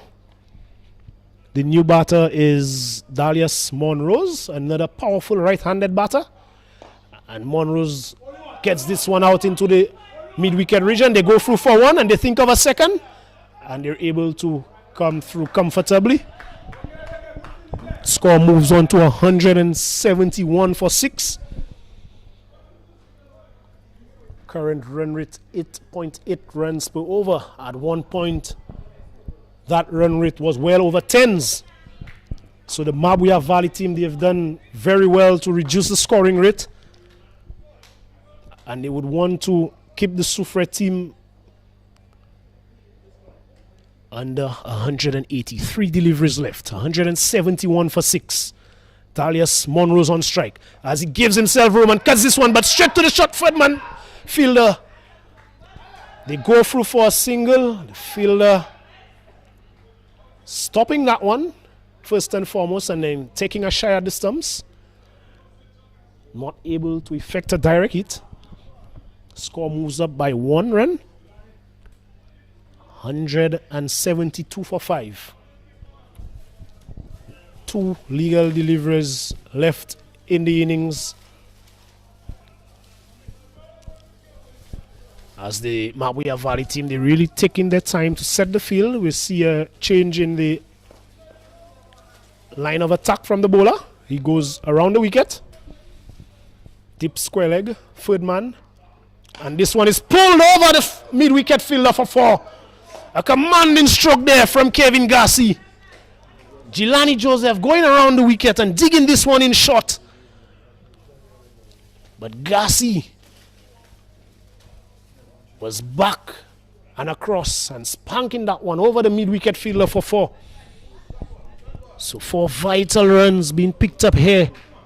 Kevin Gassi moves on to 16 of 10 deliveries, 2 fours and 1 6. 176 for 5. 1 delivery left in the innings. Soufriere would want a boundary. Mabouya Valley a dot ball. And this one is lined outside the off stump, not cleanly taken by the keeper. And they go through for a bye. So this brings the 20 overs to an end. Soufriere having won the toss and electing to bat. They have mustered some 177 for 5 after 20 overs.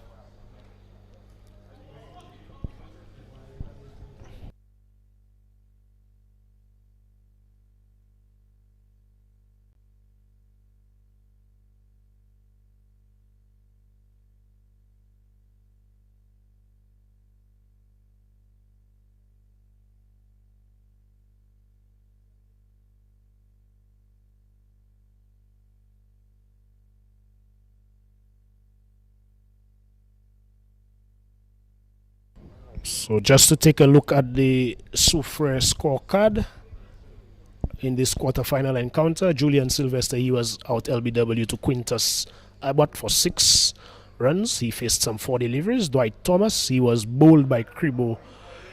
Christian Ange, very good slower delivery. He got to 26 of 23 deliveries. Zinaki Louis, he was retired out, sacrificed basically for Shanai Mesmin. He was 40 of 49 deliveries. Ecstasy Manuel, the star for Soufriere in the turn at the crease, he was run out. He got to 59 of some 26 deliveries. Kevin Gassi provided some impetus towards the ending of the innings. He remained not out on 16 of 11. Shanai Mesmin, who came in for the retired out Zinaki Louis, that experiment really did not pay off. He only faced the 3 deliveries and got out for just the 1 run. LBW to Rick Smith, who really brought things back nicely for the Mabouya Valley team in his 2 overs at the end. Bradley Tiso, he was caught. Dishon Rampal bowled Jelani Joseph for 1 run of 3 deliveries. And Dalius Monrose was the other not out batsman. He got to 3 of 2 deliveries. And just to run through the bowling effort from the Mabouya Valley team.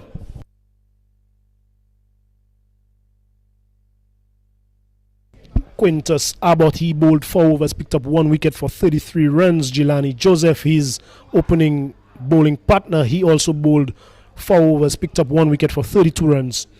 Christian Ange, he bowled the 2 overs, considered 23 runs for the 1 wicket. Brent Edward only given the solitary over, and he conceded 15 runs, no wickets.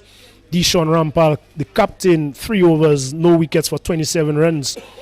The spinner, the lone spinner in the attack, Chad Polius, he bowled 4 overs for 38 runs and no wickets. And Rick Smith really brought things back nicely for the Mabouya Valley team. His 2 overs only conceded 5 runs and picked up 1 wicket. So all in all, a very good recovery from the Mabouya Valley team to restrict the Soufriere team for 177 for 6.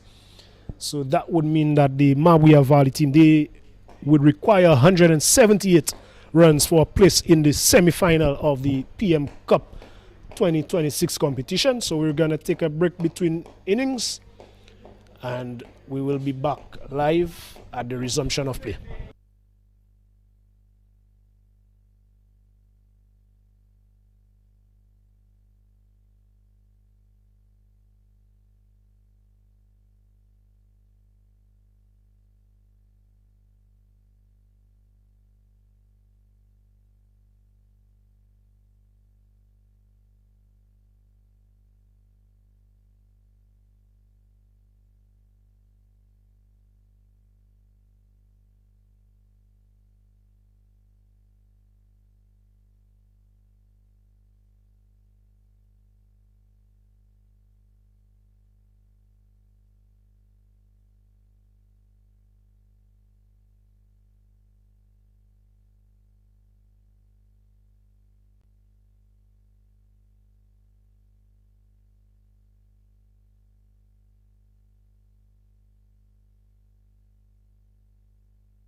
And we are back live at the Mindu Philip Park. We are about to witness the second innings, the response from the Mabouya Valley team. If you're just joining us, this is the quarterfinals of the PM Cup T20 competition between Mabouya Valley and the Soufriere team. Soufriere batting first, they got to 177 for 5 after their 20 overs, having won the toss and electing to bat first. And Mabouya Valley, they would need 178 for a spot in the semi-finals of the PM Cup. It will be Chad Polius and Cleanus Jules opening the batting for Mabouya Valley. And from the players' pavilion end, it will be Kevin Gassi, right fast bowler. And the two fielders out for the Soufriere team, deep extra cover, and the third man on the boundary. One slip posted as he runs away from us now. A short delivery to Chad Polius, who pulls this one uppishly to the left of the short fine leg fielder. And the Mabouya Valley team, they are on the way. First delivery, one without loss. Chad Polius, the right-handed Chad Polius, he's off the mark. And this brings the left-handed Cleanus Jules on strike.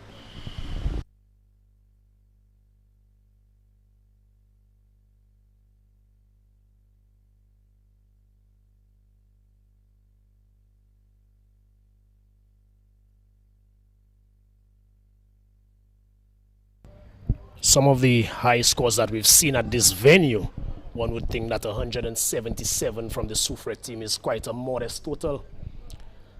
We've seen 300 being scored here by the Central Castries team against Dennery, 383 for 4 that was, as Gassi comes in to Cleanus Jules. And this one is pitched up outside the off stump.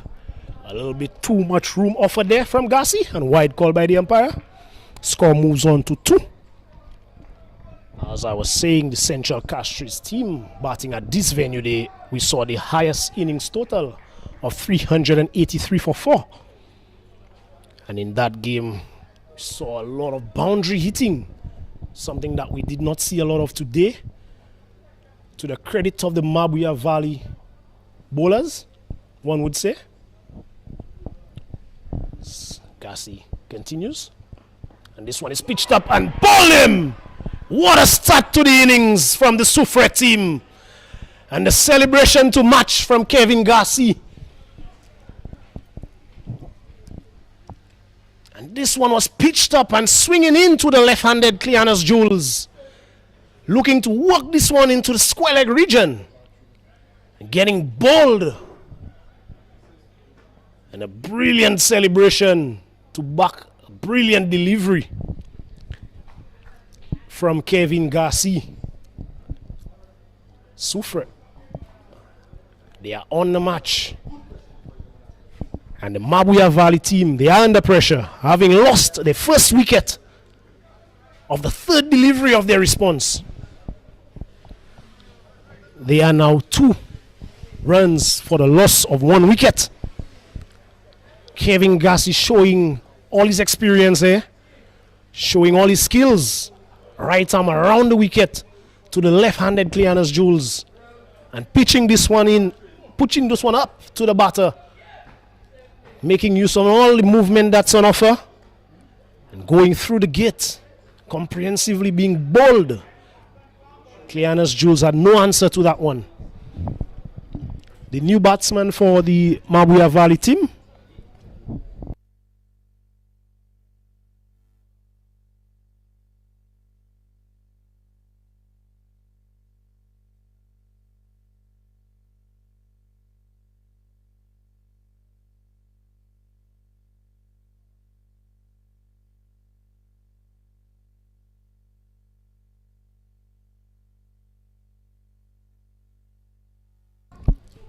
new batsman for the Mabouya Valley team to do battle is Rick Smith. He had an excellent showing with the ball, 2 overs, only conceding 5 runs and picking up a wicket.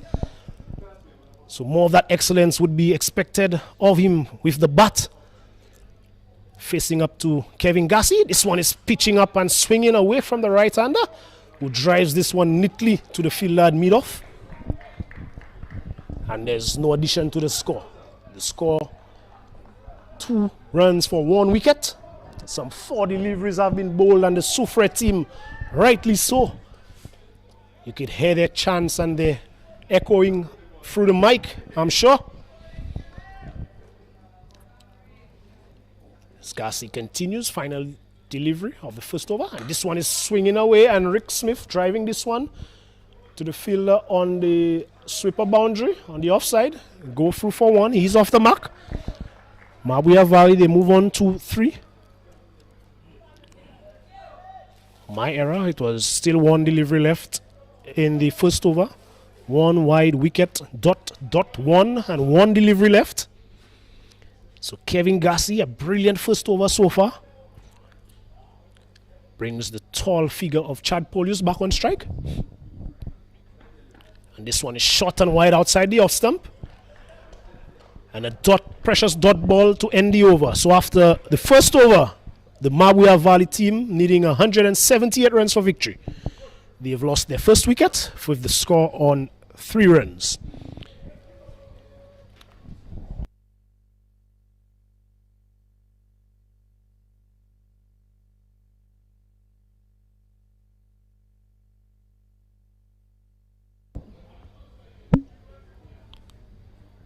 Mabouya Valley, having lost a wicket in the first over, it will be very interesting to see what the approach would be for the remainder of the power play. In the power play, we often see teams trying to get ahead of the required rate through some aggressive batting and looking to capitalize on any loose deliveries, looking to capitalize on the fielding restrictions, most importantly. With just 2 fielders allowed outside the 30-yard circle for the first 6 overs. And the next bowler, it looks like it is the off-spin of Zinaki Louis at the river side end. And the field set is a short third man point. Cover, extra cover on the boundary, long off on the boundary, mid-on, mid-wicket. Man at short fine leg. And he will be bowling to the right-handed Rick Smith. And this one is outside the off stump and wide call by the umpire. Score moves up by 1 for the loss of 1 wicket. Second over of this encounter. Reminder that the Mabouya Valley team, they need 178 runs for victory. Again, this one is short and wide outside the off stump, but Rick Smith not able to come across and make any connection with that one. A precious dot ball.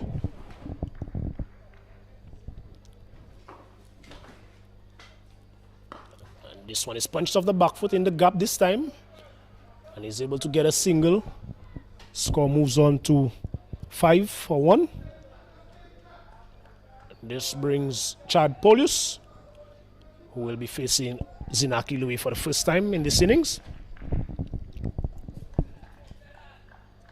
Zinaki Louis, one who really gets through his overs very quickly. And this one is on the line of the stumps. Drifting down the leg side, a wide call by the umpire.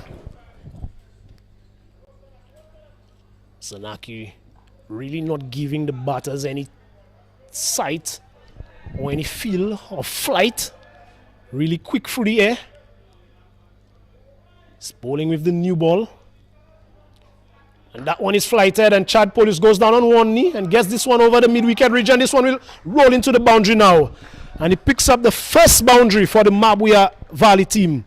The score moves up to 6 for 1. A productive shot there by Chad Polius, getting down on one knee and really capitalizing on the fielding restrictions inside the power play. Only 2 fielders are allowed on the boundary. And that shot has resulted in a field change. The fielder at short mid-wicket is now being pushed all the way back to the boundary. And this one is outside the off stump from Zinaki Louis. Going by a good take by the keeper. Score remains on 10 for 1. 1.4 overs have been bowled. And this one is flighted, and Chad Polius drags this one, but straight to the field at mid-on. Frustrating cry there from Chad Polius. He knows that he missed out on that occasion. Delivery that was flighted generously. Should have really looked to go via the aerial route. So one delivery left in the second over as Zinaki Louis comes in. And this one is flighted again. Chad Polius this time goes via the aerial route. Over the field at mid-off for 4. So 2 boundaries picked up in this over off the bat of Chad Polius. Takes the Mabouya Valley team to 14 for the loss of 1 wicket after 2 overs.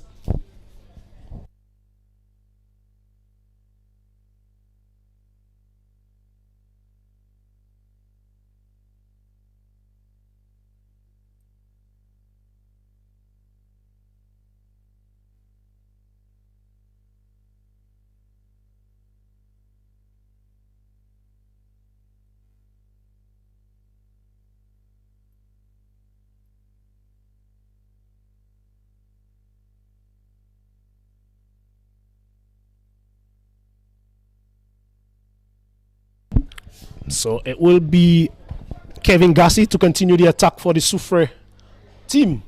He picked up a wicket in his first over. He will be bowling to Rick Smith. And this one is nicely lined, and Rick Smith tucks this one to mid-on, goes through for a quick single. Bradley Tiso comes in, but is not able to effect the run out.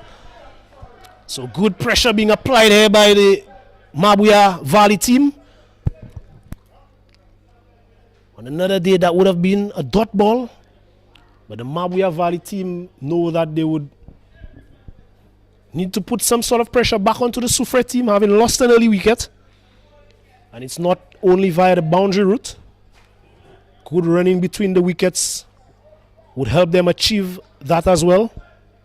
15 for 1.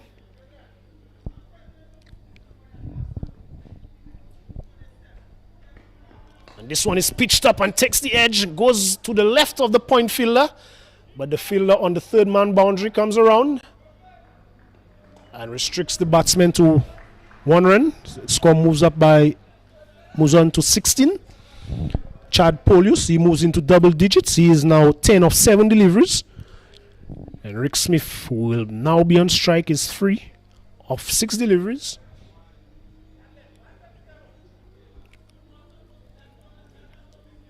Kevin Gassi picking up the wicket of Cleanus Jules. Bold for a ball that was swinging into the left-hander. So generally that would mean that he would get the ball to swing away from the right-handed Rick Smith. And there is that one slip in play as he goes in now. And this one is a full delivery. And a wide been signaled. So that one was... Tried to bowl this one a bit too straight. Going down the leg side.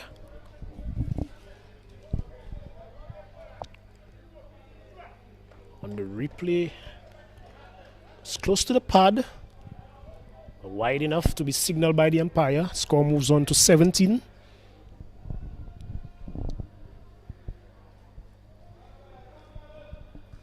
Rick Smith on strike. Short delivery, and he goes for the pull. This one carries all the way to third man.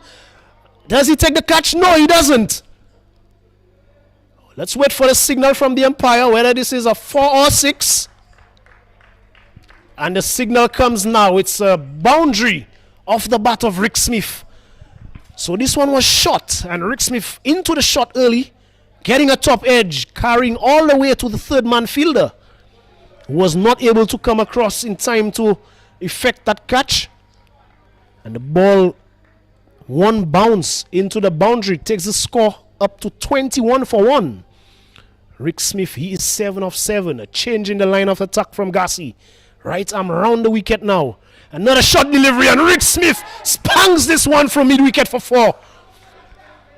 Really expecting the shot delivery this time, and being able to rock back in time and pulling this one convincingly through the mid-wicket region for 4. So back-to-back boundaries for the Mabouya Valley team, and Rick Smith takes him into double digits. He's now 11. And those two boundaries has resulted in a conversation between senior player on the Soufriere team, Shanai Mesmin, and Kevin Gassi. He remains round the wicket to Rick Smith. This one is a full delivery, and Rick Smith spanks this one through the mid-wicket region for another boundary. So Rick Smith really getting into the groove inside the power play here for the Mabouya Valley team. Taking the attack to Kevin Gassi.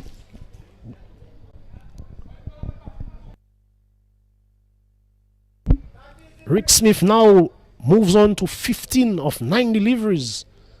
3 boundaries have been struck so far off his bat.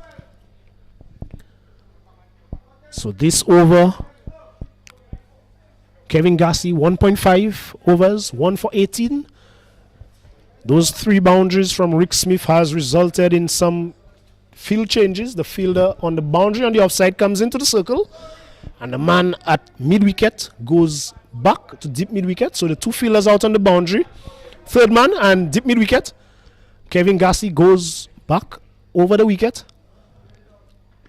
And this one is shot into the body, worked, but straight to the fielder at short fine leg. And there's no run. So over number 3 comes to an end. A productive over there from the Mabouya Valley team, resulting in 15 runs. They are 29 for 1.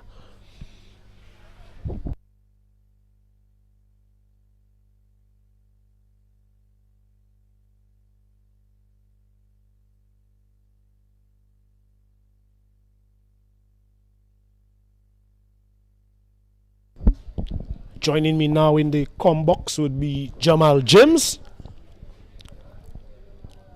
Jamal, from your standpoint, how do you see this contest shaping up?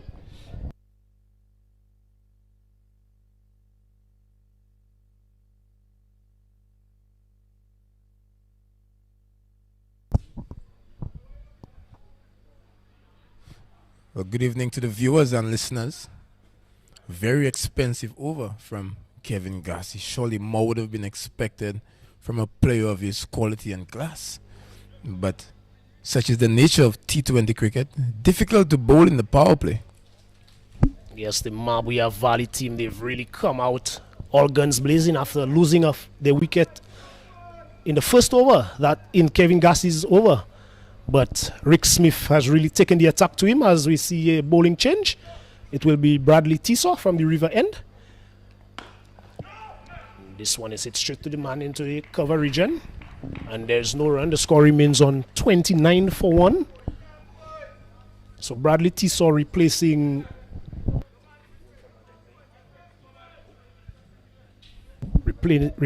the spin of Zenaki Louis, who was tried for 1 over.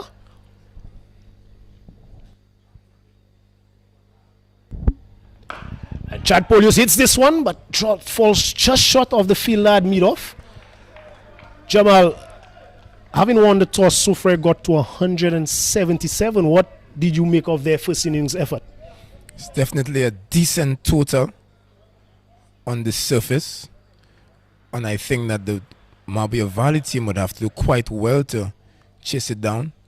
Certainly would need to punish those loose deliveries. That last one there, I think Chad would count himself unfortunate not to put it away. Tiso continues. This one is outside the off stump, and the fielder at point does well. No addition to the score. They remain on 29 for 1. And we see a field change. The man who was previously posted on the third man boundary comes into the circle. And the 2 fielders were out now at deep mid wicket and a long on the boundary. As Tiso continues. And this one is a straight delivery, and Chad Polius skies this one, and Dwight Thomas is under this one. Doesn't get to it. Half chance, you would say. Put down by Dwight, JJ? Oh, I think I would definitely count that one as a chance. He did quite well. He got there in the end. And again, a feel of the class and quality of a Dwight Thomas. He would have fancied his chances of getting this one. But again, quite difficult under the lights. to pouch those catches. Chance goes a begging. And this one is driven back past the bowler by Chad Polius.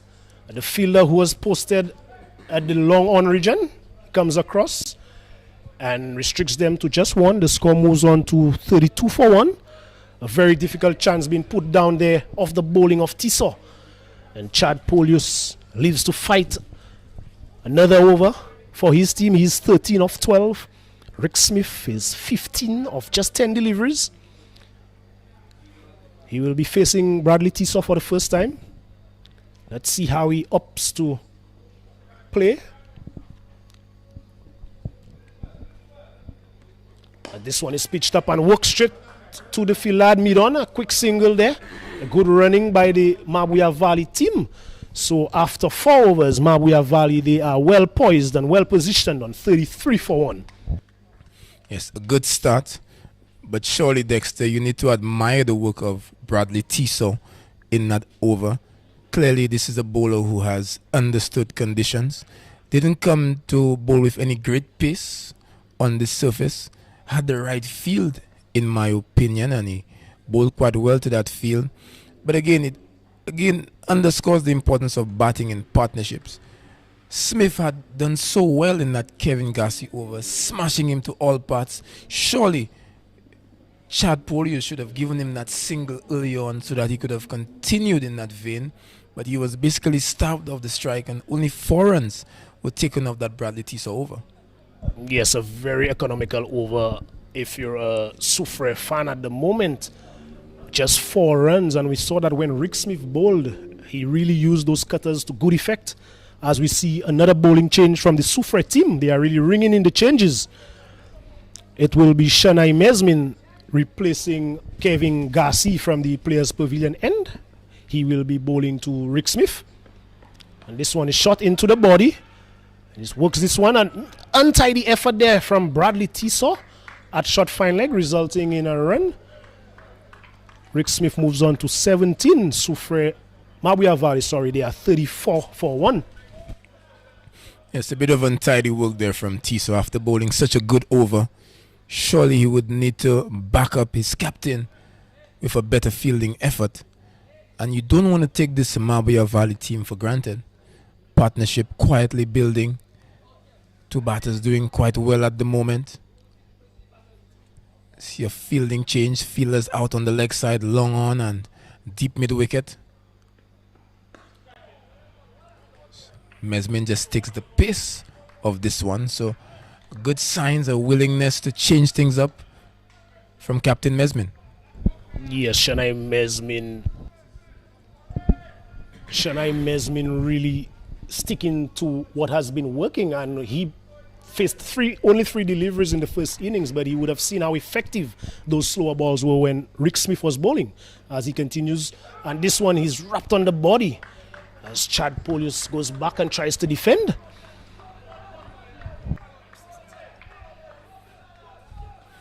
Yeah, so Chad Polius apparently in for some struggles at the moment.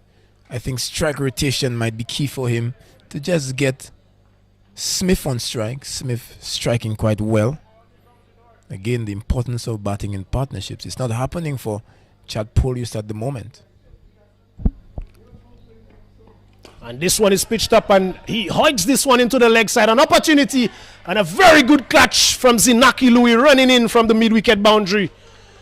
So Chad Polius perishes, trying to take the attack to Shanai Mesmin, who had really been bowling well in that over.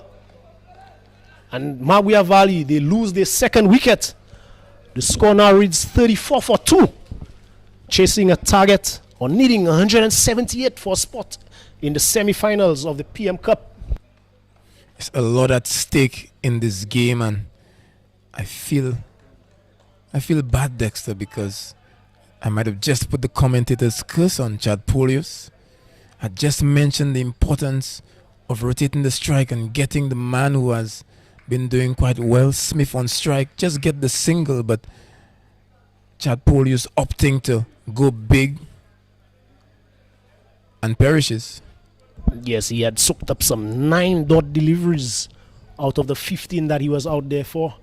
And with Rick Smith really doing so well in that Kevin Gassi over, one would have hoped that he would have opted to rotate the strike, keep the scoreboard ticking. They were right up there with the required rate. So, but maybe looking to take advantage of the power play and the fielding restrictions got the better of him on that occasion. Yes, you must also credit the bowler, because I believe that he rolled his fingers on that one, took off some of the pace, and there was some deviation of the surface. The bat actually turned in Chad Polius' hand, and this is why that ball was just lofted to the field at deep mid-wicket for a comfortable catch. So the new batter for the Mabouya Valley team, Captain Deshaun Rampal. That one is short and wide outside the off stump. Valiant effort there from Rampal, but not making any connection. Score remains on 34 for 2. Just one delivery left in over number 5. Yes, and the little things are so important. He had persisted with those slower deliveries, but as soon as the new batter was on strike, opted to go full pace on and deceived him for pace. Showing all his experience as Mesmin continues, and this one is pitched up, a big drive from Rampal. Eludes the fielder at short third man, and he picks up a boundary for his team. The score 38 for 2. Deshaun Rampal, he's off the mark with a boundary. Yes, the first real error there from Mesmin had brought that fielder in at short third man, opted to have the long on and the deep mid wicket, went pace on outside the line of the off stump. It gave the batter room to free the arms. Captain Rampal seized on the opportunity, albeit off the outside edge, but 4 runs to the Mabouya Valley team. They're still in the hunt. Yes, and you spoke of batting partnerships, but we're seeing a bowling partnership being developed here. In the previous over, we saw Bradley Tissot only conceding 4 runs. And in that last over, Shanai Mesmin only conceding 5 runs and picking up a wicket. So Soufriere would feel that with a partnership that was really taking the game away from them between Rick Smith and Chad Polius, that they have brought themselves right back into this encounter as Tissot continues. And Smith drives this one back to the bowler, and there's no run. 38 for 2. So a very good bowling partnership on display here so far from the Soufriere team, as we see the showers are about to disrupt play, and the umpires, they have called for the covers, and the Soufriere team, they race to try to get those covers on as quickly as they possibly can.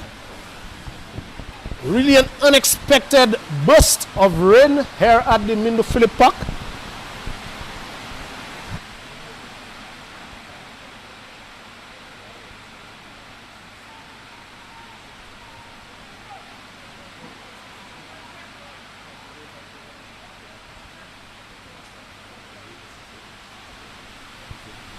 Yes, Dexter, we're just being informed by our stats man that for this tournament, 6 overs constitutes a game. We've only had 5.1, and the rain is really pelting down at the Mindo Phillip Park. So this is why the Soufriere team, they were so eager to complete that over. Yes, a very heavy, unexpected shower disrupting this evening's play, and we were just shy of a game by 5 deliveries. Some 5.1 overs had been bowled by the Soufriere team,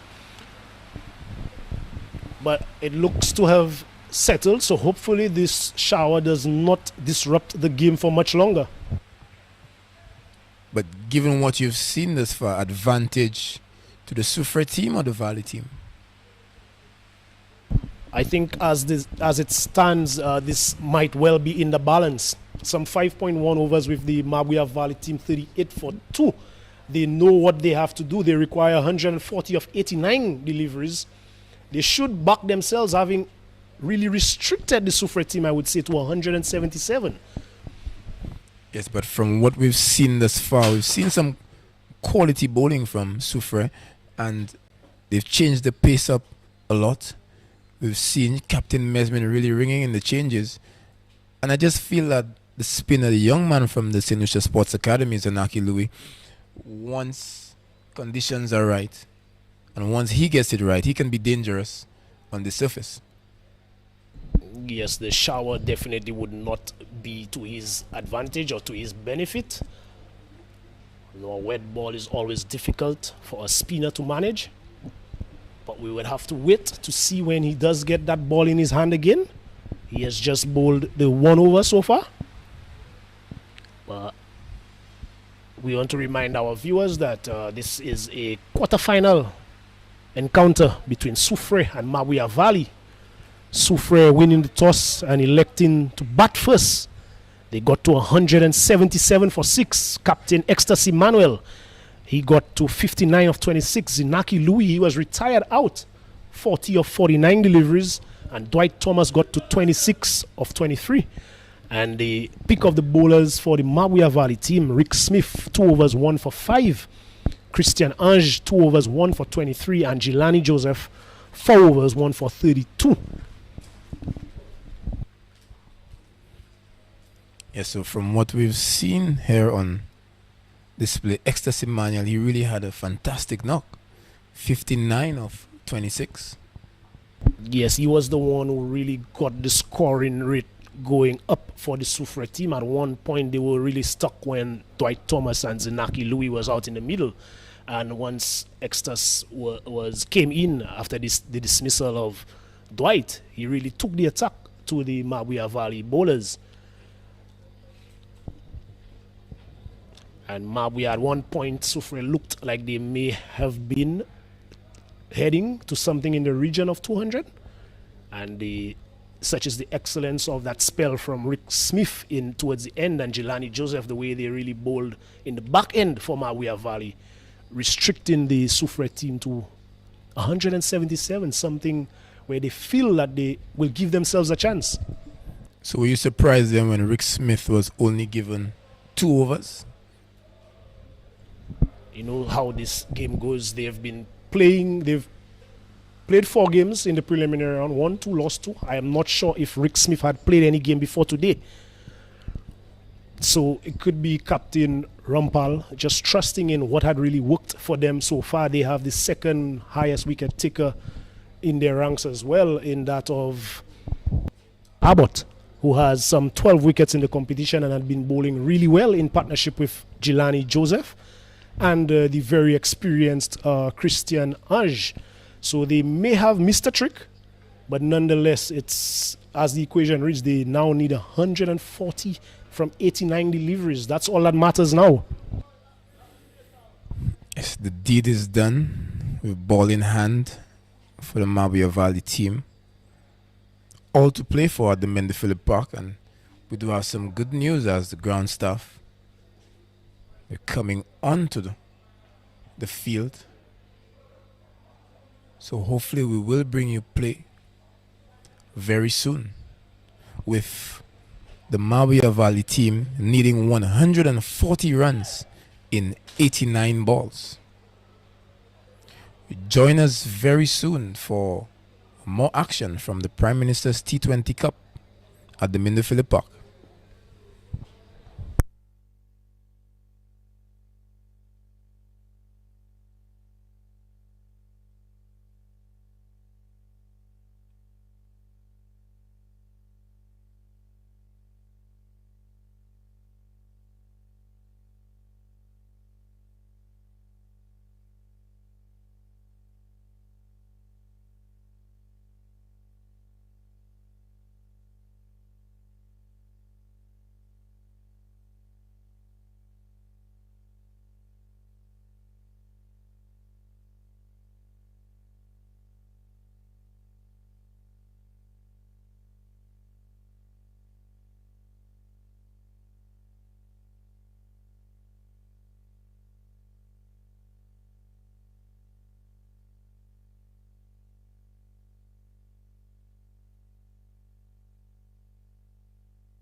Pleasant good evening to those of you who are just tuning in and those of you who had remained with us at this short rain break. And we are back live. It will be Captain Dishon Rampal. No, it will be Rick Smith on strike, facing up to Bradley Tissa, who had bowled one ball, before the interval.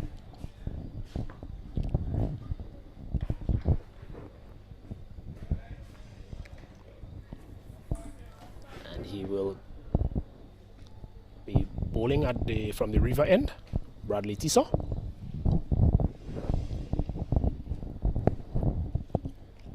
This one is defended back, and they go for a quick single. And a good start there from the Mabouya Valley team. A good alert start. Rick Smith defending this one back down the wicket. And going for a very quick single. The score moves on to 39 for 2.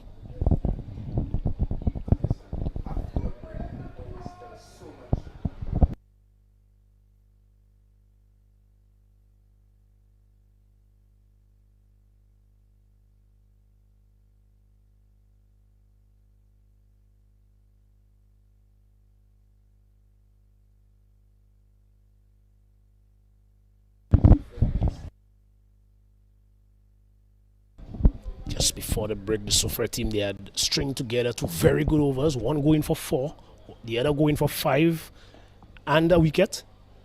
So they would want to continue in that vein as Tissa continues. And this one is pitched up and hits the bat of Dishon Rampal.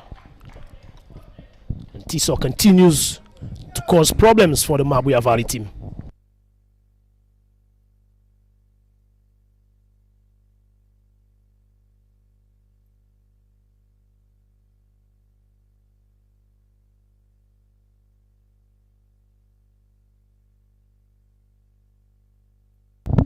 Halfway through the over as he continues. And this one is pitched up and Rampal hits this one high over the middle fielder. They're going back and there's a collision between the 2 fielders. One would hope that Ecstasy Manuel is okay. Not a good sight, not something that we would want to see on the field of play. But both fielders, Shana Mesmin going back from mid-on, and Ecstasy Manuel going back from mid-off, with the eyes on the ball colliding. But both of them seem to be okay. A drop catch nonetheless.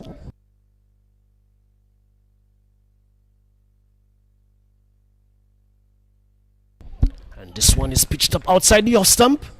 Too much room on offer there from Tissa. A wide call by the umpire. And Mabouya Valley, they move on to 42 for 2. Yes, that was pretty dangerous, Dexter. One of the things that you'd really hate to see on a cricket field. Very happy that the fielders are doing well after that collision. As Rampal hits this one long and high over the long on region, over the wall for 6. So Dishon Rampal, after the break, any questions that were asked of him, he has responded, dispatching this delivery over the long on region for 6. What a shot from the captain. There are some cricket shots and then there are statements. And wow, Dishon Rampal taking full toll of an over-pitch delivery from Tissa. And that's what you want to see. You want to see batters making teams pay once they have been dropped. Yes, most definitely. And the Mabouya Valley team would know that they need to capitalize and get as many runs as possible inside this power play. With a steal and over left, 1 ball left in the power play, they would want to finish well. Score now 48 for 2. Rampal, he is 12 of 5 deliveries. And he would want to finish this power play well for his team. As Tissa guilty of over pitching. Could that have been because of the wet ball? Another factor that the Soufriere team needs to deal with as they look to defend their first inning score. Tissa continues. This one is a full toss, a slow delivery, dipping on the batter. Loud appeal. Umpire signaling that that one was heading down the leg side. Brings another over to an end. 6 overs have been bowled. That's the power play for you. 48 for 2. And the Mabouya Valley team, they need a further 130 runs for victory on a spot in the semi-finals of the PM Cup. Yes, and Rampal would have been kicking himself for sure. A full toss on leg stump. No fielder posted backward of square on the leg side, and he misses out. After that fantastic shot over the fence and into the river, would have been backing himself to deposit this one over the onside, but didn't make contact, would have been deceived by the slowness of that delivery.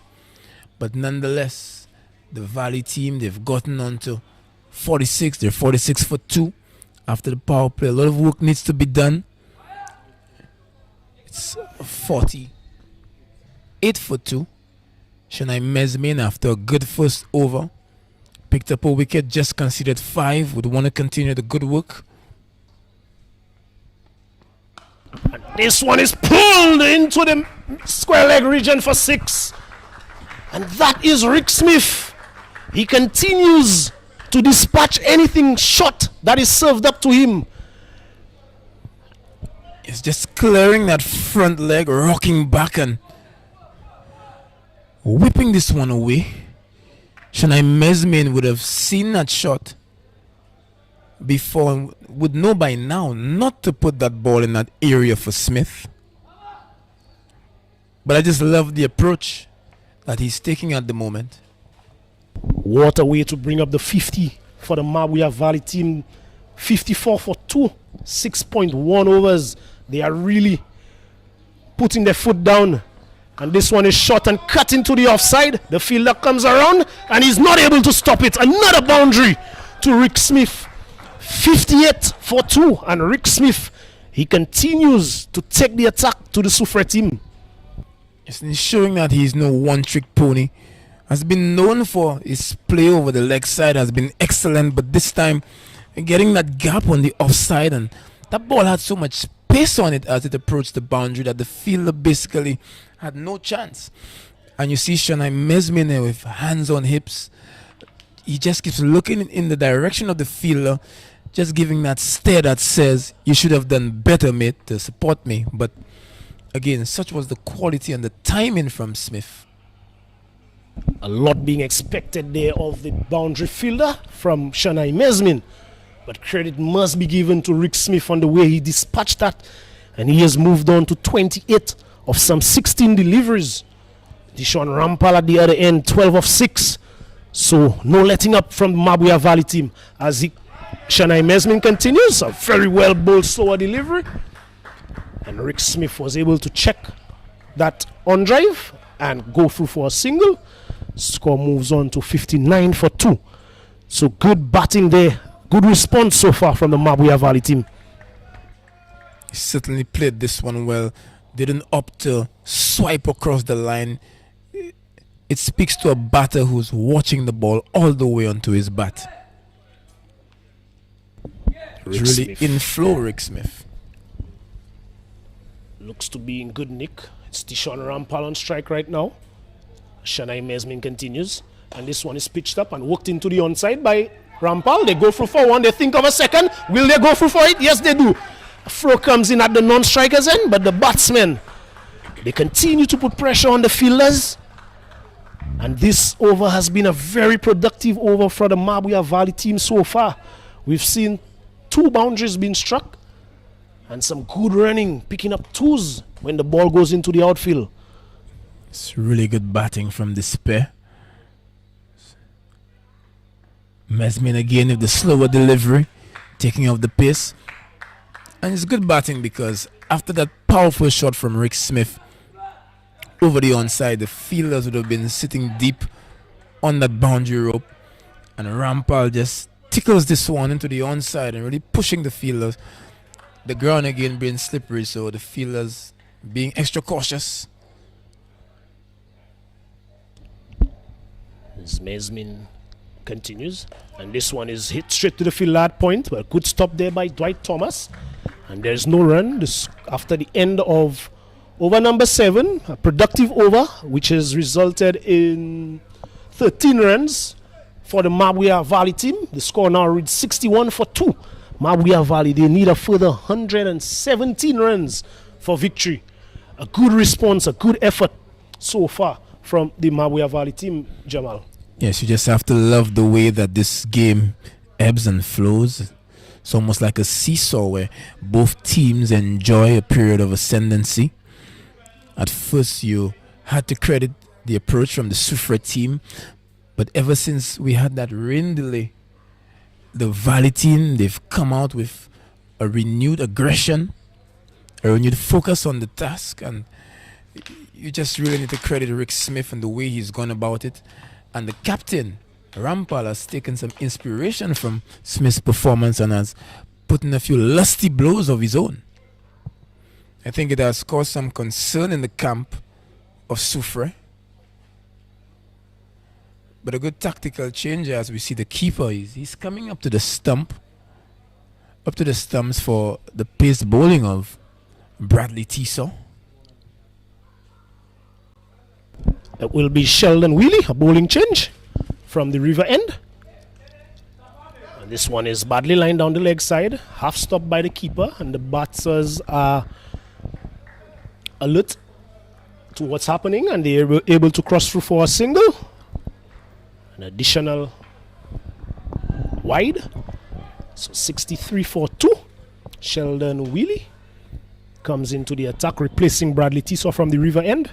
Yes, first look at him, doesn't seem to be the paciest going around. As Rampal works this one, but straight to the field at short third man, and Gassi fields well.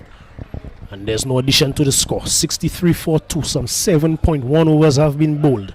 So Willie looks to be a wily customer, member of the Sports Academy team. Good to see young cricketers still going to secondary school on the big stage, the PM's Cup, under the lights at the Minder Phillip Park. Very good for the development, and good on the Soufriere team for giving these youngsters, Anaki Louis and Sheldon Wheely, that opportunity to showcase the talents. As Wheely continues now, and this one is a very good delivery there from the youngster. And Tishon Rampal is in defense. Not something that we've seen often in this chase so far. Tishon Rampal, he has been all out attack. He's 14 off 11, but Sheldon Wheely has so far kept him in check. And the Soufriere team would be hoping that this can continue.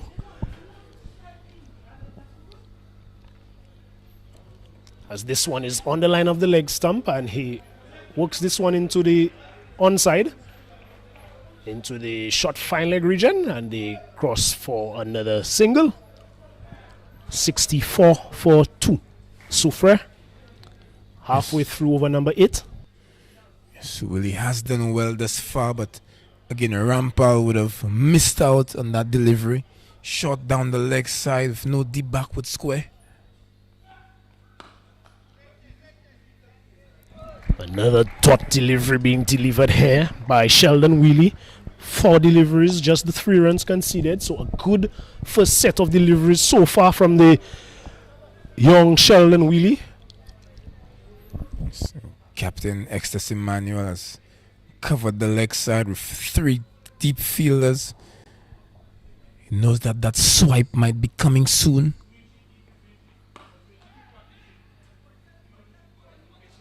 A collision here from the batters in the middle. We're very good on Willie for delivering this one into the pitch outside the line of the off stump, making it pretty difficult for the batters out here. Let's see how the young man can close out an over. It's been a good one thus far. Would want to end it well for the Soufriere team.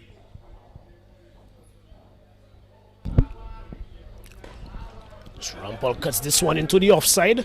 Fielder on the sweeper boundary comes around and just limits them to the 1 run.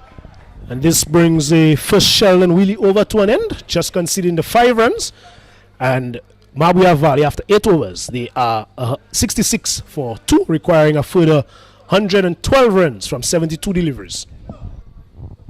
Again, you just got to love the way that this game just shifts where the ascendancy is concerned. Just the over before, we were crediting the way that the Valley team were fighting their way in this game, and then the young man from the Signature Sports Academy, Sheldon Willie, comes in and delivers a fantastic over for the Soufriere team. Anything can happen in this game, Dexter. Yes, a good response from the Mabouya Valley team so far. They are not fazed by the bowling resources that we know that the Soufriere team has. As we see another bowling change, it will be Dalius Monrose, the right-arm off-spinner, replacing Shanai Mesmin from the Players Pavilion end. Very experienced campaigner.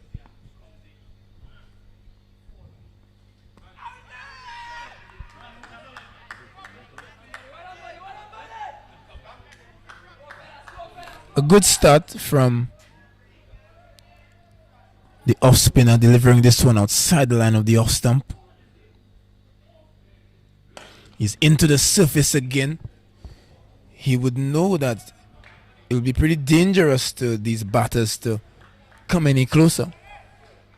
Yes, with the way that Dishon Rampal is known for striking those deliveries straight back, that is, and Rick Smith has shown the propensity to really clear the boundary as well. Dalius Monrose would know better than to give those guys any room, as this one is outside the off stump, and Rick Smith is not able to make any connection with that one. A dot delivery.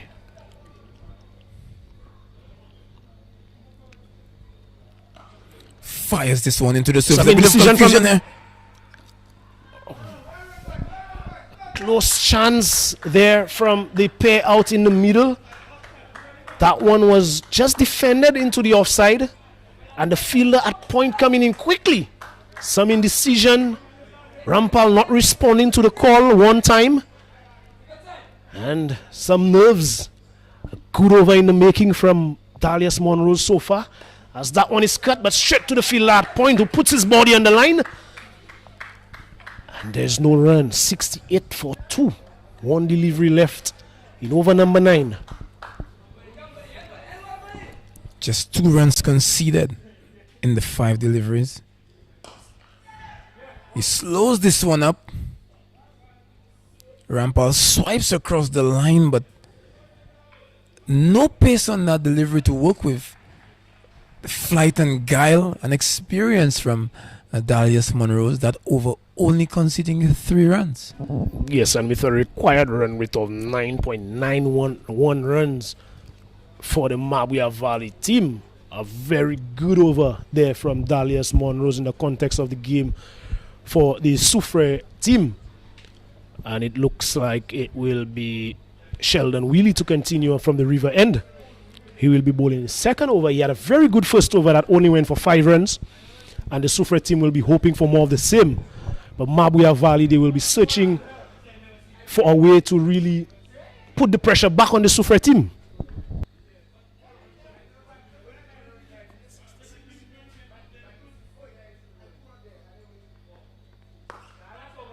That one is pulled into the leg side, and the fielder, a valiant effort from him, but not able to reel this one in. Much needed boundary for the Mabouya Valley team. Dishon Rampal picks up a vital boundary for his team. The score now moves on to 73 for 2. Yes, so Rampal, as the captain of the Mabouya Valley team, surely he would be aware that he needs to re-inject that impetus into the batting, getting this one over the backward square. As Wheely continues, and Rampal spangs this one back past the bowler. The fielder at long on will come around to his left and restrict them to just 1 run. Score moves on to 74 for 2. A further 104 runs required for victory. Dishon Rampal and Rick Smith, they are really fighting for the Mabouya Valley team here. Partnership with 35 so far. His cool heads are needed. They've already gotten 5 from the first 2 deliveries.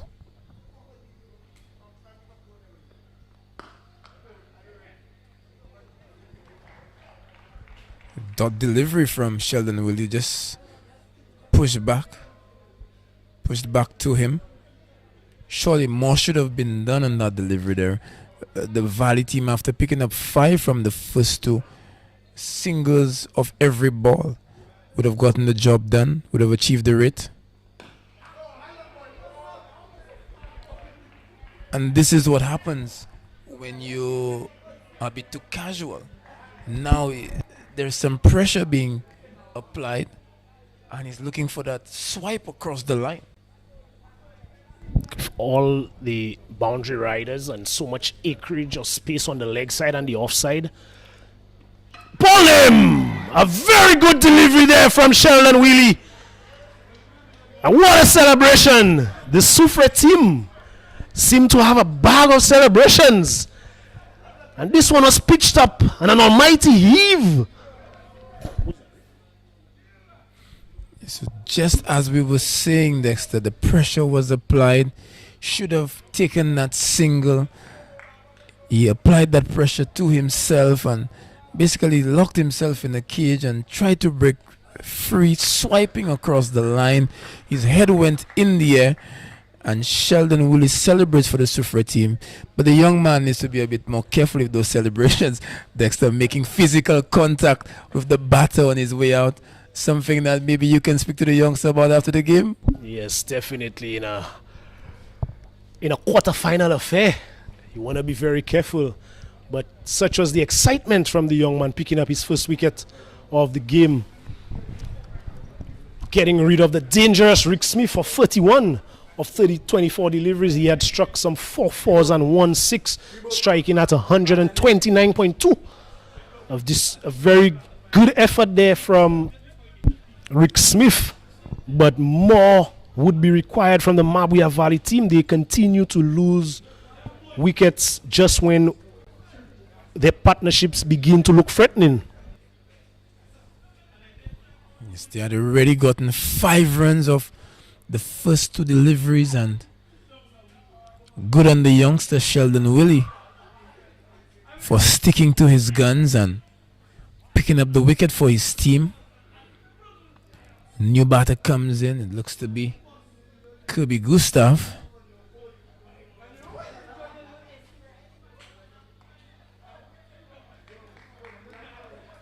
Acrobatic take there by keeper Julian Sylvester. The batter just squaring whether or not that would have been a wide, but wonder if we're playing by the new ICC rules. This one was tied down the leg side. Umpire signaling that this one may have just brushed the batter on the legs. So at the halfway mark, 10 overs have been bowled. The Mabouya Valley, they are 74 for 3. They require a further 104 runs of the final 10 overs. It will be Dalius Monrose to continue the attack for Soufriere, as this one is again into the pitch. Batsman opens the face and runs this one down to the short third man region, but there's no run.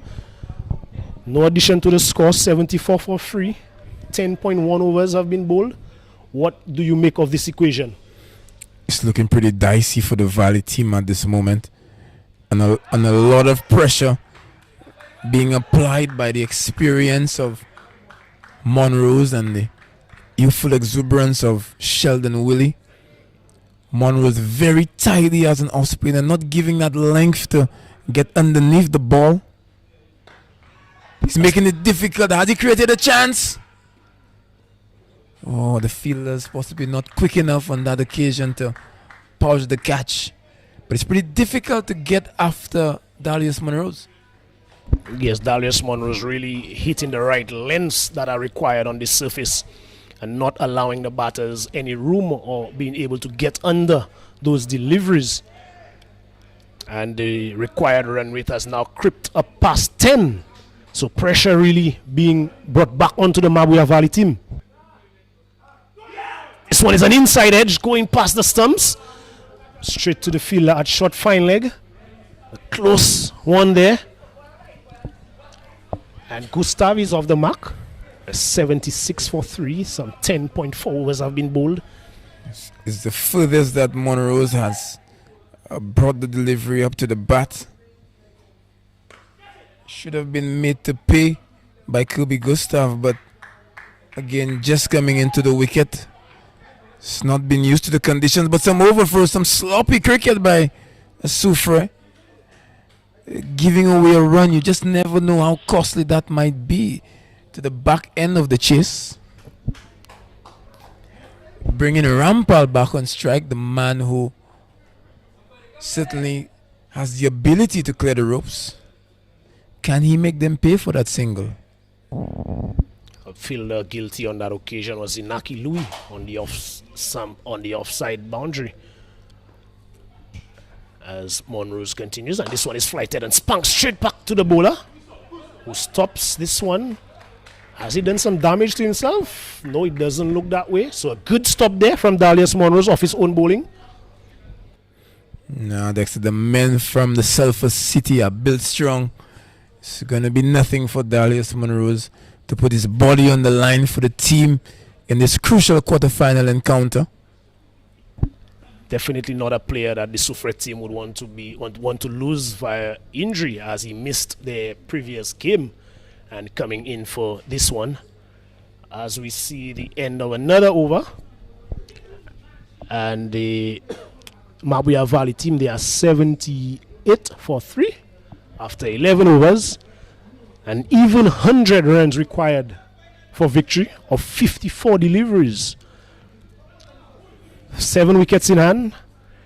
Mabouya Valley team would know that a lot would be required from Dishon Rampal if they are to overhaul this target. But it will be Sheldon Wheely to continue.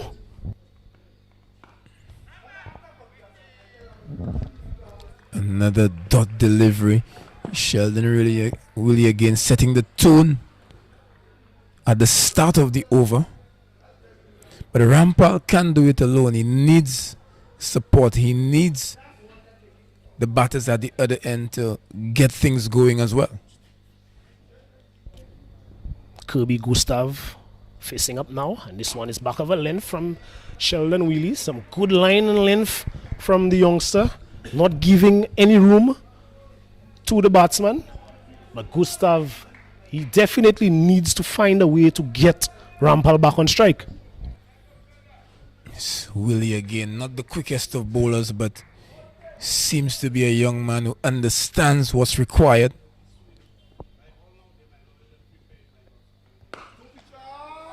This one is pitched up and swatted away, and not the best of efforts by the fielder at long on. At long off rather, looks to be Ecstasy Manuel, the captain. The diving effort. On this one. Diving effort there from Ecstasy Manuel, but the ball always moving away from him and eluding him. Much needed boundary for the Mabouya Valley team. They take the tally up to 82 for 3. And Kirby Gustav showing that he too can find the boundary. As Sheldon Wheely continues. And Gustav goes and gets bowled. And more celebrations from the youngster. Sheldon Wheely taking out the notebook from his pocket and giving Gustav a send-off. He's picked up his 2nd wicket and the 4th of the Mabouya Valley batting lineup. Again, getting out that notebook and just taking a record. Interesting celebration, but again, coming a bit too close to the batters there, Dexter. I think you'll need to have a word as a coach in the making, but this young man is doing well.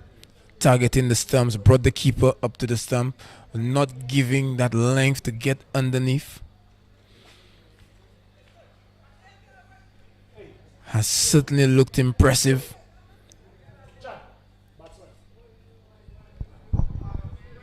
Things getting more and more difficult for the Mabouya Valley.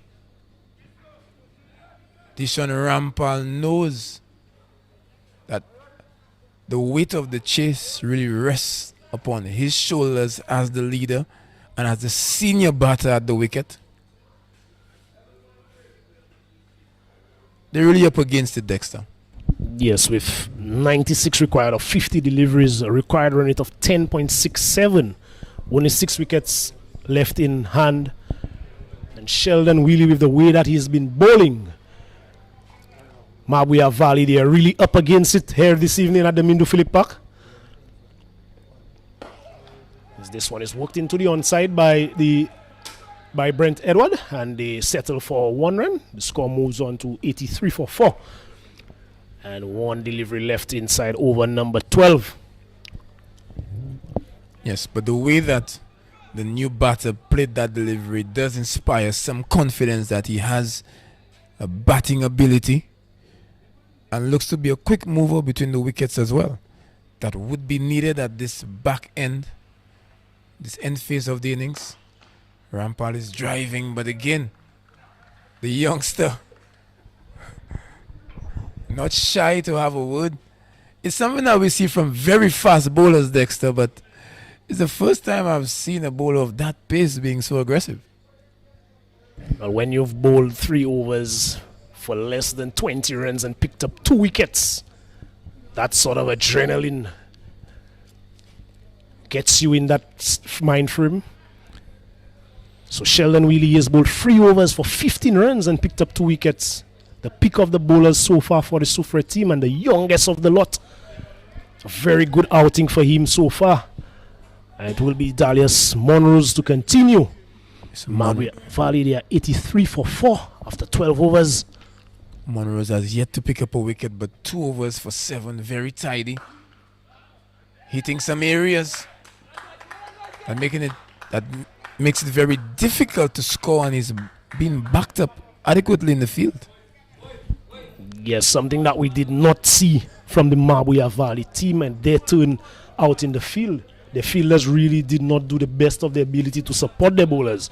But from the Soufriere standpoint, although we've seen 1 catch gone down, they've been really good in their ground fielding, given that we've also had a rain break. So it's not easy, but they've done really well so far. It's always difficult to pouch catches under the lights. It's always said that a catch is only easy after you've taken it. But the ground fielding has been good. And the spin bowling exceptional from Dalius Monroe. Another dot delivery. Brent Edward really opening himself up to try to hit that one for the offside. He really should be looking to steal a single. There's so much space on the leg side and the offside to get a single. As Monroe continues, and this one he gets it, but straight to the fielder who misfields. But they do not attempt the run. The score remains on 83 for 4. 3 dot deliveries from Monroe so far in this over. He's bowled 2.3 overs and just considered the 7 runs. Excellent spell so far. As this one is flighted and Brent goes for this one. Has he gotten enough of it? Yes, he has. A big hit over the long run region for 6. Takes the score up to 89 for 4. A much needed boundary for the Mabouya Valley team. Dalius Monroe seemed to have been tired of bowling the dots. I think he went searching for a wicket there, tossing this one generously. Back on his game, firing this one into the surface. They're pushing for the single. Has some sloppiness crept into the Soufriere team's game? Is it sloppiness? Is it complacency? Diving effort there from the fielder coming in from the cover region. The ball ricocheting off his body. And the batters of the Mabouya Valley, they were alert to that situation and stealing a single, taking the score up to 90 for 4. Rampal is swiping. It's down to long on. Brent is pushing. And he does get the 2. So good intent. Positivity of intent in the stroke play and in the running between the wickets. So Brent Edwards seems to have been a man to not give up the fight for sure. Yes, and with a required run rate now of 12.29 runs to get those 86 of 42 deliveries, the Soufriere, the Mabouya Valley team, they know that they would need all hands on deck. Every batter, every delivery matters, and they need to maximize from here on if they are to get up, book their spot into the semi-final of this competition. Are you a bit surprised to see Sheldon Willie being bowled straight through to be given his 4 overs in succession? Something that's rare in the modern day. Yes, and the batter on strike now, Edward, would be advised to get Rampal on strike as he drives this one down to long on, and he does just that. He gets the captain and the more aggressive Dishon Rampal back on strike. This over may make or break the Mabouya Valley team's effort. Sheldon Willie has been doing well. You just feel that something has to give. I don't think that they can allow Sheldon Willie to escape with another quiet over.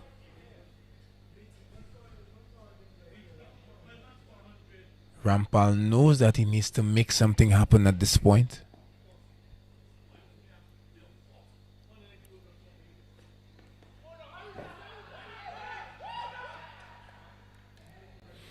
Rampal opting to get inside the line, and he's looking to target the acreage of space from deep mid wicket all the way around to fine leg. Missed out, but a good option chosen. Yes, with the fine leg fielder posted inside the circle, to his left or to his right is a boundary. As this one is a slow ball and he balls him, picks up his 3rd wicket. Brent Edward swinging across the line, not picking the slower delivery from Sheldon Willie, and resulting in his stumps being bowled down. Very good delivery there again from Sheldon Willie. A wild swipe from Brent Edward. Didn't cover the stumps. Simple case of you miss, I hit. And very interesting, Dexter, we did not see Sheldon Willie take out the notebook on this occasion.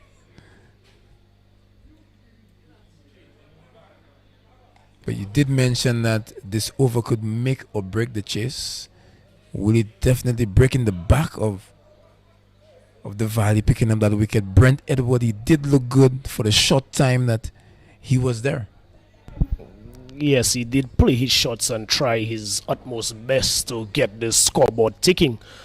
And with Dishon Rampal at the non-strikers end really being starved of the strike and really being stuck in first gear, 28 of 27 deliveries. And with a required rate of now 11.72, half the team back in the hut. Pressure is really on the Mabouya Valley team as the new batter is Christian Ange, known for his fast bowling. Can he make amends with the bat? Sheldon Willie, a loud appeal, but this one is worked into the onside by Christian Ange, and he's off the mark. Of the first delivery that he's faced, the score moves on to 95 for 5. It's Christian Ange, one of the more experienced players in the lineup, would have represented St. Lucia at the senior level a few years ago. Again, known more for his bowling ability, but he's one to unfurl some big hits. Rampal is again missing out on a delivery pitched up on the line of leg stump. Surely at this stage, these are the deliveries that need to go. Yes, Captain Dishon Rampal really missing out on that occasion. And having been out in the middle doing battle for his team for some 28 deliveries, one would expect him to make much better use of those badly lined deliveries as Willie continues. And this one is defended, and some football skills there from Sheldon Willie, stopping that one in his follow-through. Brings another over to an end. After 14 overs, Mabouya Valley, they are 96 for 5, and they require a further 82 runs from the final 6 overs. The young man Sheldon Willie has had a fantastic night, picking up 3 wickets for just 17 runs, bowling his full quota, 4 overs. Certainly done the business for Soufriere in their biggest game thus far. Good to see a youngster stepping up. Yes, a very good outing, a very good effort there from Sheldon Wheely, bowling in partnership with Dalius Monrose to really suck the life out of the Mabouya Valley effort so far. And it will be Monrose to continue. He'll be bowling his fourth. He has bowled 3 so far for just the 16 runs. And it's Captain Dishon Rampal. He really has to get going. And this one, a loud appeal. Waiting for the signal from the umpire. And yes, he's given out. Caught behind off the bowling of Dalius Monrose. And one would think that that would be the last hope that the Mabouya Valley team had. Captain Dishon Rampal, he is caught behind for 28 runs of 29 deliveries of the bowling of Dalius Monrose. Yes, giving that wry smile. He had that traditional guilty look back that certainly gave it away that yes, I did edge that delivery, and just desserts for Dalius Monrose, who had done quite well persisting with that line outside the line of the off stump and taking away that ball from the arc of the batters, making it quite difficult to unfurl those big hits. And as you mentioned, Dexter, I think with the exit of Dishon Rampal, the captain, the one who was doing well, you just get the sense that the life has been sucked out of this Mabouya Valley team, and they would not possess the arsenal in the tank to really get them over the line. But cricket is a funny game. It's played on the day, and you just never know what can happen. 14.1 overs, 96 for 6, some 82 runs required of 35 deliveries. A required run rate of 12.62 overs. The new batsman is Jelani Joseph. So really we are into the bowlers. Christian Ange at one end, and the younger fast bowler Jelani Joseph coming in now. Boundaries are what's required now from the Mabouya Valley team if they are to pull this one off. Certainly at least 2 boundaries every over would help out the cause. But it's been a while since we've seen a boundary, and this has been an excellent bowling partnership.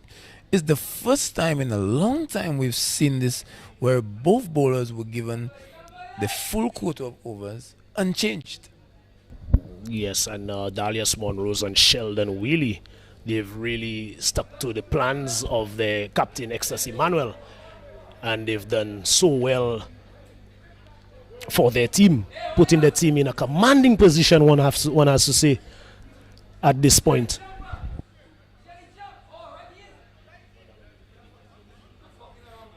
Yes, taking his guard as a left-handed batter, batting right, shapes up nicely forward to this one, and with that the run rate has jumped to 14.47. Yes, before that delivery it was 12.67. This one is spunked all along the ground to the fielder at long off. The towels are out. Outfield is still wet from that rain break we had earlier. So some 14.3 overs have been bowled. 81 runs still required from 33 deliveries.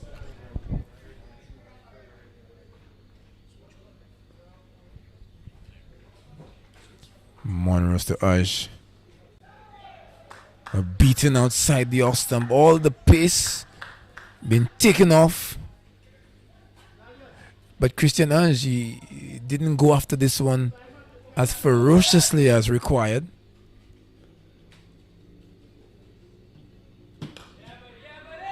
Dalius Monrose giving that ball some generous flight. But Dexter's had to understand the tactics at the moment from the lower order of the Mabouya Valley team. As Monrose continues, and this one is flighted, and this one is spunked through the offside, but straight to the field on the super boundary.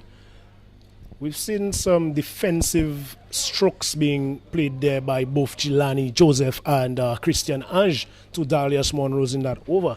And one would be thinking, or we would be hoping, that that's not an indication that they've thrown in the towel there. You know, there's still some 80 runs required of 5 overs.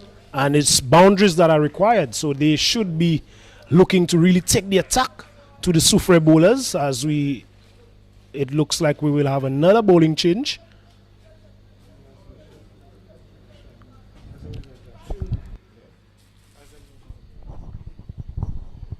Kevin, hold on him.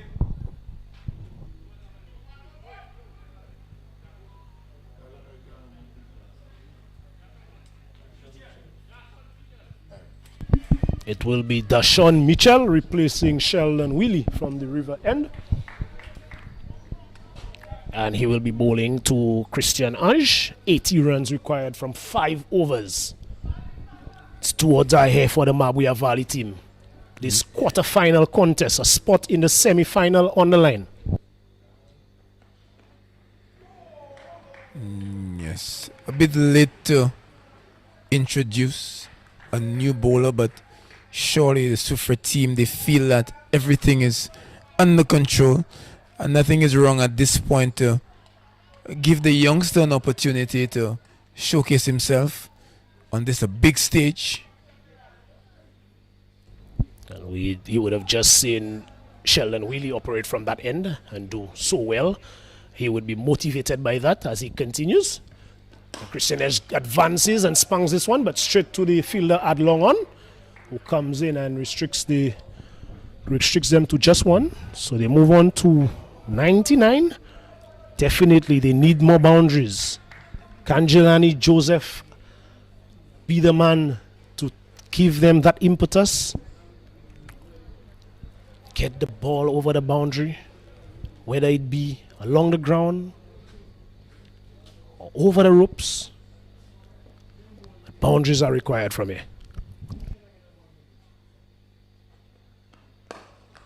As he drives this one through the offside, the fielder at long off has a long chase and doesn't make it, and that one goes into the boundary now.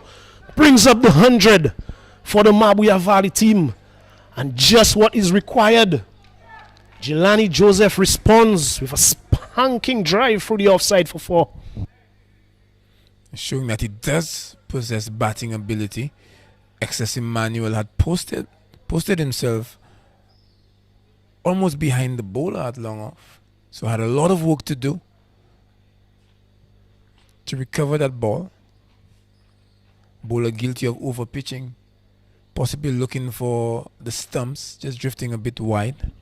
More of the same required from Jelani Joseph as he's wrapped on the pad. Looks to steal a single, but the keeper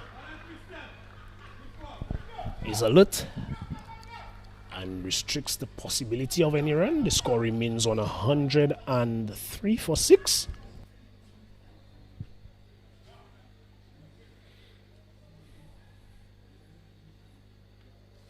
But the youngster has not looked bad at all. Just conceding the 5 of the 4 deliveries. Has hit some good areas. Quite a unique action, but deceptively quick. Yes, he has looked good so far. Just conceding the 5 runs of his 5 deliveries so far. He would want to close out the over well and not concede another boundary. The Mabouya Valley team, they need more boundaries, more balls sailing over the ropes. As this one is checked straight back past the bowler. And the fielder at long on comes in. And at the end of another over, 16 overs have been bowled. The Mabouya Valley team, they are 104 for 6. Some 74 runs required from the final 4 overs. Brilliant bowling effort so far from the Soufriere team. They've not given or not allowed the Mabouya Valley team to run away with this run chase. Yes, but Dexter, the mathematics not really on the side of the Mabouya Valley at this time. They need 18.5 runs and over.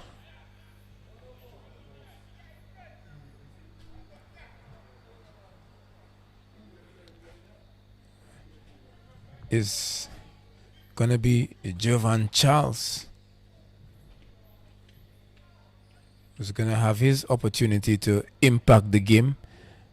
Again, they're just trying out new bowlers at this stage. Such is the confidence of the Soufriere team that they have this match in the bag.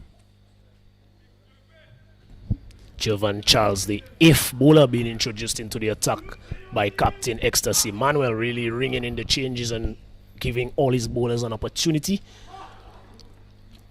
This one is on the line of the leg stump. A loud appeal, but that one being adjudged to have brushed the pad. And with the Soufriere team would feel that they are in the ascendancy here in this match at this point in time, with a required run rate of 19.30, with 1 foot, one would say, in the semi-final. It's an opportunity to give all the bowlers or keep all the bowlers sharp as Jovan Charles continues. This one is shot outside the off stump. And no connection being made by the batsman. Another dot delivery.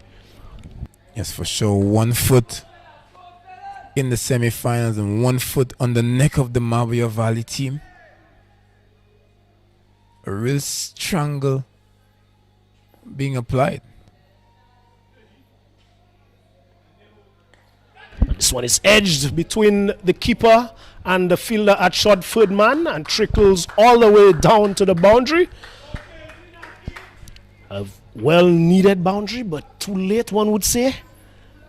But nonetheless, it's 4 more runs added to the total. Moves on to 108 for 6. Jovan Charles, I want to remind you guys that he is the 8th bowler being introduced into the attack, and one who has been around for some time for the Soufriere team. An experienced bowler in his own right. 70 required from 21 balls. As Jelani Joseph spunks this one straight, but straight to the fielder on the long on boundary. Shanai Mesmin comes in. It's 1 more run added to the score. But you know, Dexter, when you see shots like that being played by Jelani Joseph, it just begs the question if this young man shouldn't have been higher up the batting order.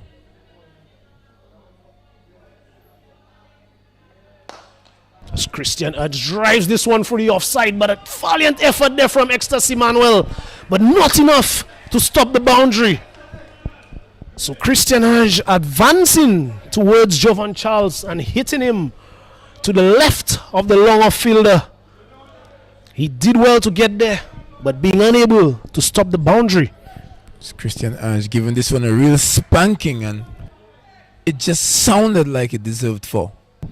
Yes, a good sound off the bat. So the Mabouya Valley pair of Christian Ange and Jelani Joseph having some fun right now. 65 required from 19.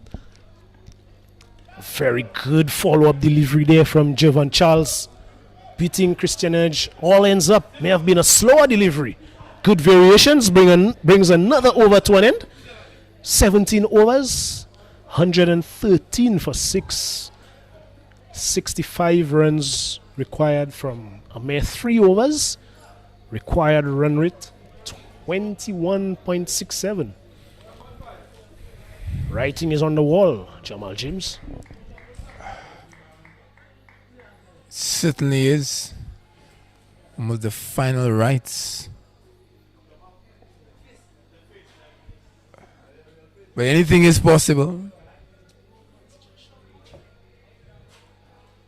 Mitchell being given another over.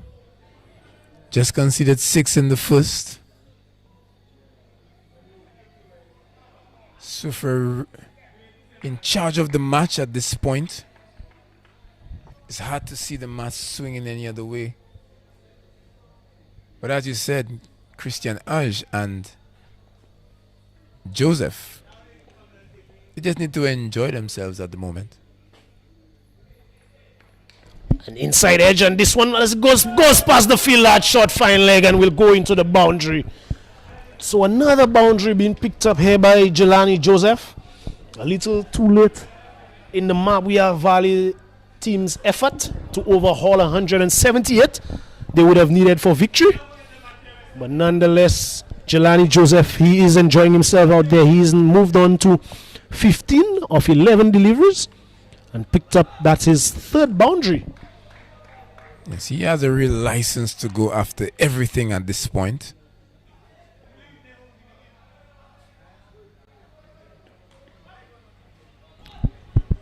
Another inside edge. But you know, Dexter, this level of complacency and untidy cricket from Soufriere is not what they would want. Surely they do have 1 foot in the semi-finals, but you want to march into the semis with confidence, knowing that you've ticked all your boxes and you've had that meticulous preparation. You don't want to be letting Mabouya off the hook at this point. And just as we say that, Joshua Mitchell answers with the wicket of Christian Edge. So it looks like the fun from Edge has come to an end. Yes, Christian Edge advancing towards the youngster there and trying to hit him out the park, only succeeding in getting a bottom edge onto his stumps. And Mitchell picking up his first wicket. He has bowled 1.2 overs, considered 11 runs, and a well-deserved wicket. He has bowled well so far. And the youngsters who have operated from that river end for the Soufriere team, we saw Sheldon Wheely before him, and now he has continued where Wheely left off. And Mabouya Valley, they have now been reduced to 118 for 7. Still a further 60 runs required from 15 balls.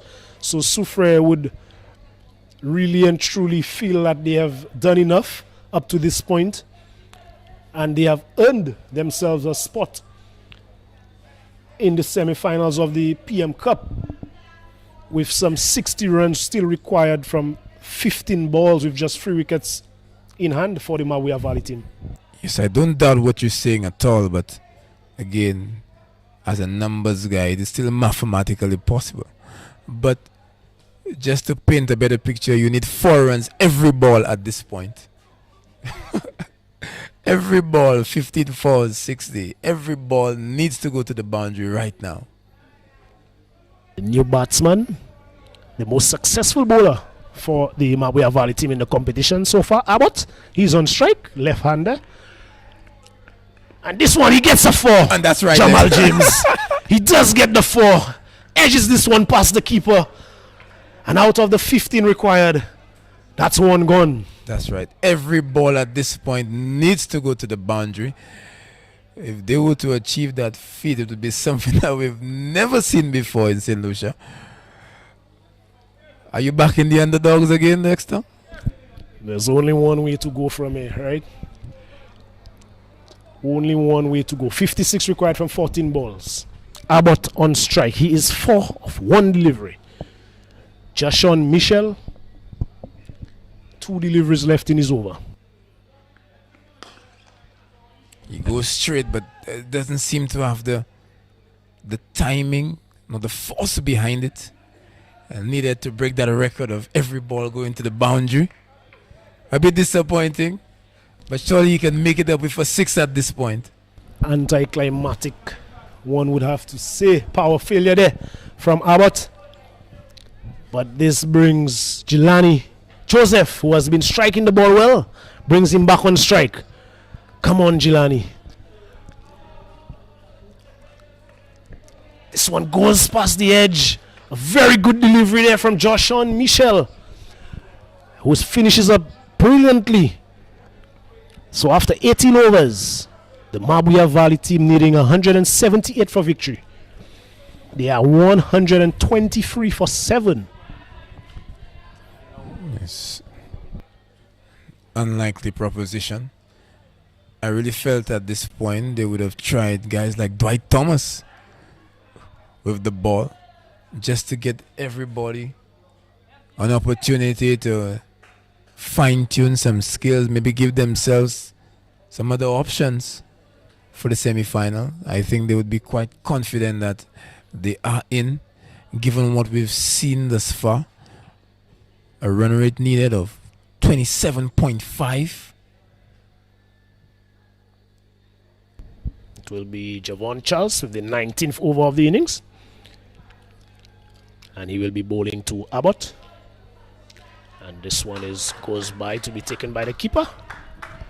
And you calling for the introduction of Dwight Thomas, the off-spin of Dwight Thomas, when we had Zanaki Louis, who might be the frontline spinner, has only bowled 1 over.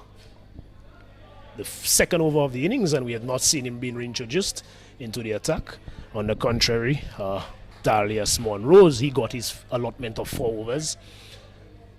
Some 8 bowlers being used by Soufriere today, as this one is edged again between the keeper and the short-footed man fielder.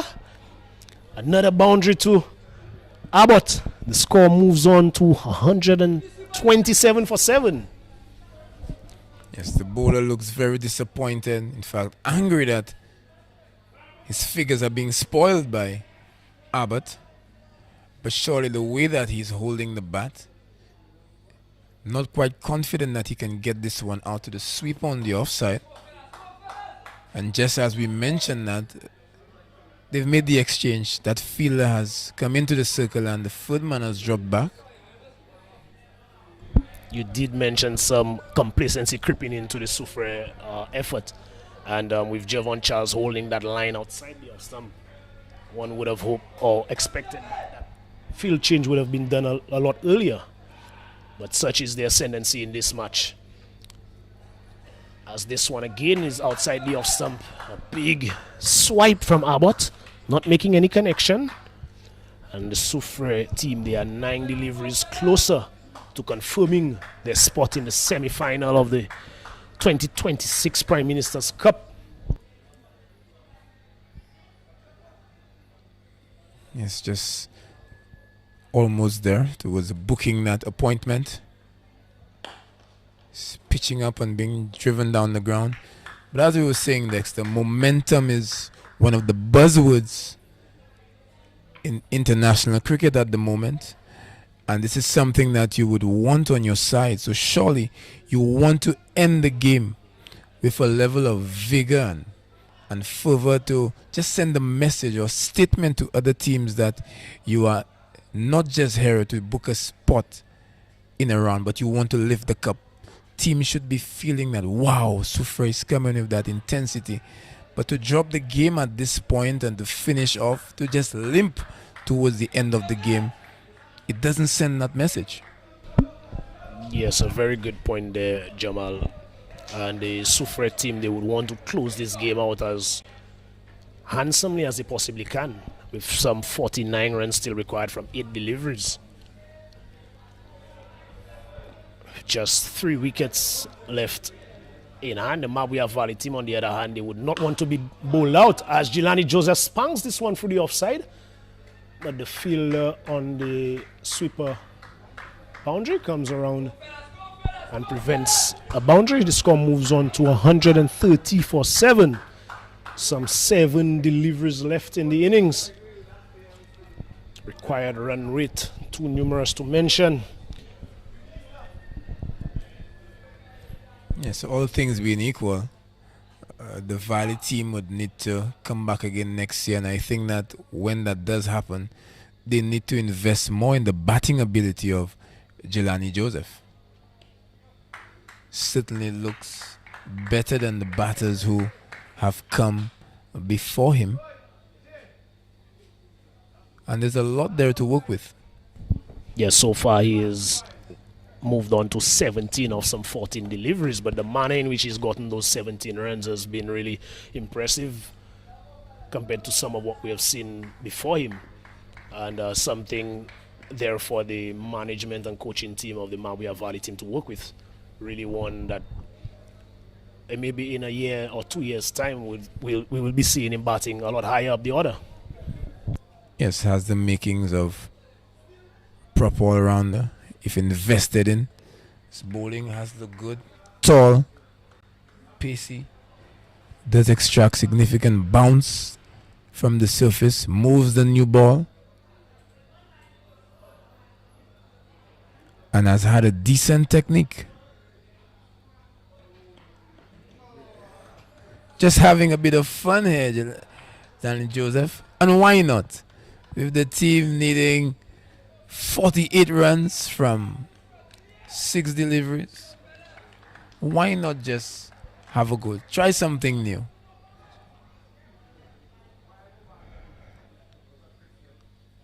Even if the Valley team were to hit a 6 of every ball from now on, it would still not be possible to win the game. But Jelani Joseph has not demonstrated an ability to get the ball over the ropes. Has picked up the odd boundary. But he brings Abbott on strike. Just 4 deliveries left for Soufriere to close out this game and officially book the spot in the grand semis.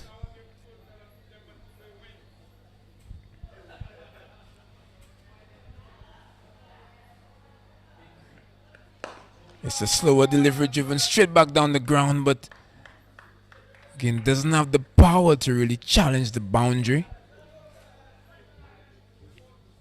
So just another single added. The youngster Mitchell showing an ability to be tidy at the depth of the innings, getting that ball into the block hole, changing up the pace as well, targeting the stumps. These are the little things that coaches look for, just to assess the thinking of the young cricketers. Even if the game is virtually won, you still want to see intelligence on display, analysis, that the young men are going about it in the right way. It's another slower delivery. It's in the air. Does it have the legs? And 6 runs to Abbott. They're trying to close out that game with... Is that the outstretched arm of the umpire signaling the no ball? She's just waiting for confirmation. No, it wasn't. But just a wonderful 6. But can he close out the innings with another one? The youngster is full and he's wide, and it's a dot delivery. So that word that he used, Dexter, an anti-climatic end to the innings. After seeing that wonderful 6, they've been expecting another one. But again, good bowling by the youngster Mitchell. The youngsters have been impressive tonight for the Shosel team as they have officially booked their spot in the PM's Cup semi-final. Yes, and the Soufriere team would be very proud of their effort today, having won the toss to start things off and winning the toss and electing to bat first, getting to 177 for 6, led by the captain Ecstasy Manuel with a brilliant half-century, 59 of 26 deliveries, ably supported by Zinaki Louis, 40 of 49 deliveries, and Dwight Thomas, who got to 26. And you know, Mabouya Valley, they would have felt that they did well to really pull the game back, especially when Ecstasy was batting, and Rick Smith, he bowled 2 overs and only considered the 5 runs, 1 wicket. And Christian Ange also 2 overs, only considered the 23 runs for 1 wicket. And Jelani Joseph, who we showed his batting ability in this innings, he did bowl well, 4 overs, 1 wicket for 32 runs.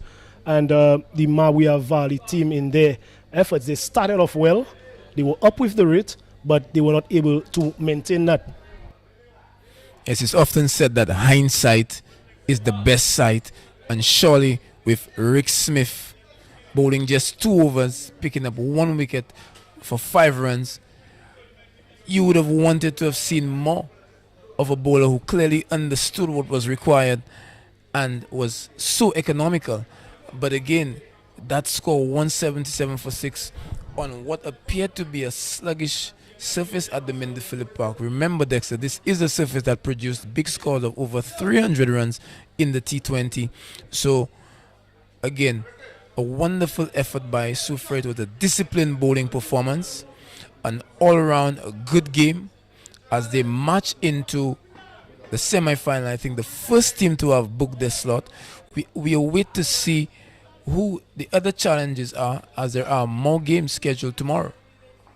Yes, and Soufriere just delivered the goods on the night when it mattered. Quarterfinals, all that matters is the result and the manner in which they displayed their abilities today against the Mabouya Valley team that really did not give up. So kudos must be given, credit must be given to the Soufriere team in their batting effort and their bowling effort. And the Mabouya Valley team, they took probably too long to really assess conditions, and that worked against them in this encounter. And but all is not lost. The Mabouya team, they have shown some good fight for this competition in the preliminary rounds, and coming into this quarterfinal, at one point they really had the Soufriere team on the ropes. But credit must be given to the Soufriere team, and their experience and the quality of the bowling as a bowling unit. And like you say, the youngsters, they really came to the party tonight for their team. Yes, so tougher opposition would certainly await in the grand semi-final, but as it stands right now, they have booked the slot. They wait to see who will be joining them. And this will be all from us here at the Minder Phillip Park. Action continues tomorrow with Central Castries taking on South Castries. To Power Pack teams, the Castries derby. You will see Johnson Charles in action versus the likes of Stephen Natram. So join us here tomorrow for some action at the Minder Phillip Park. See you soon and have a great night.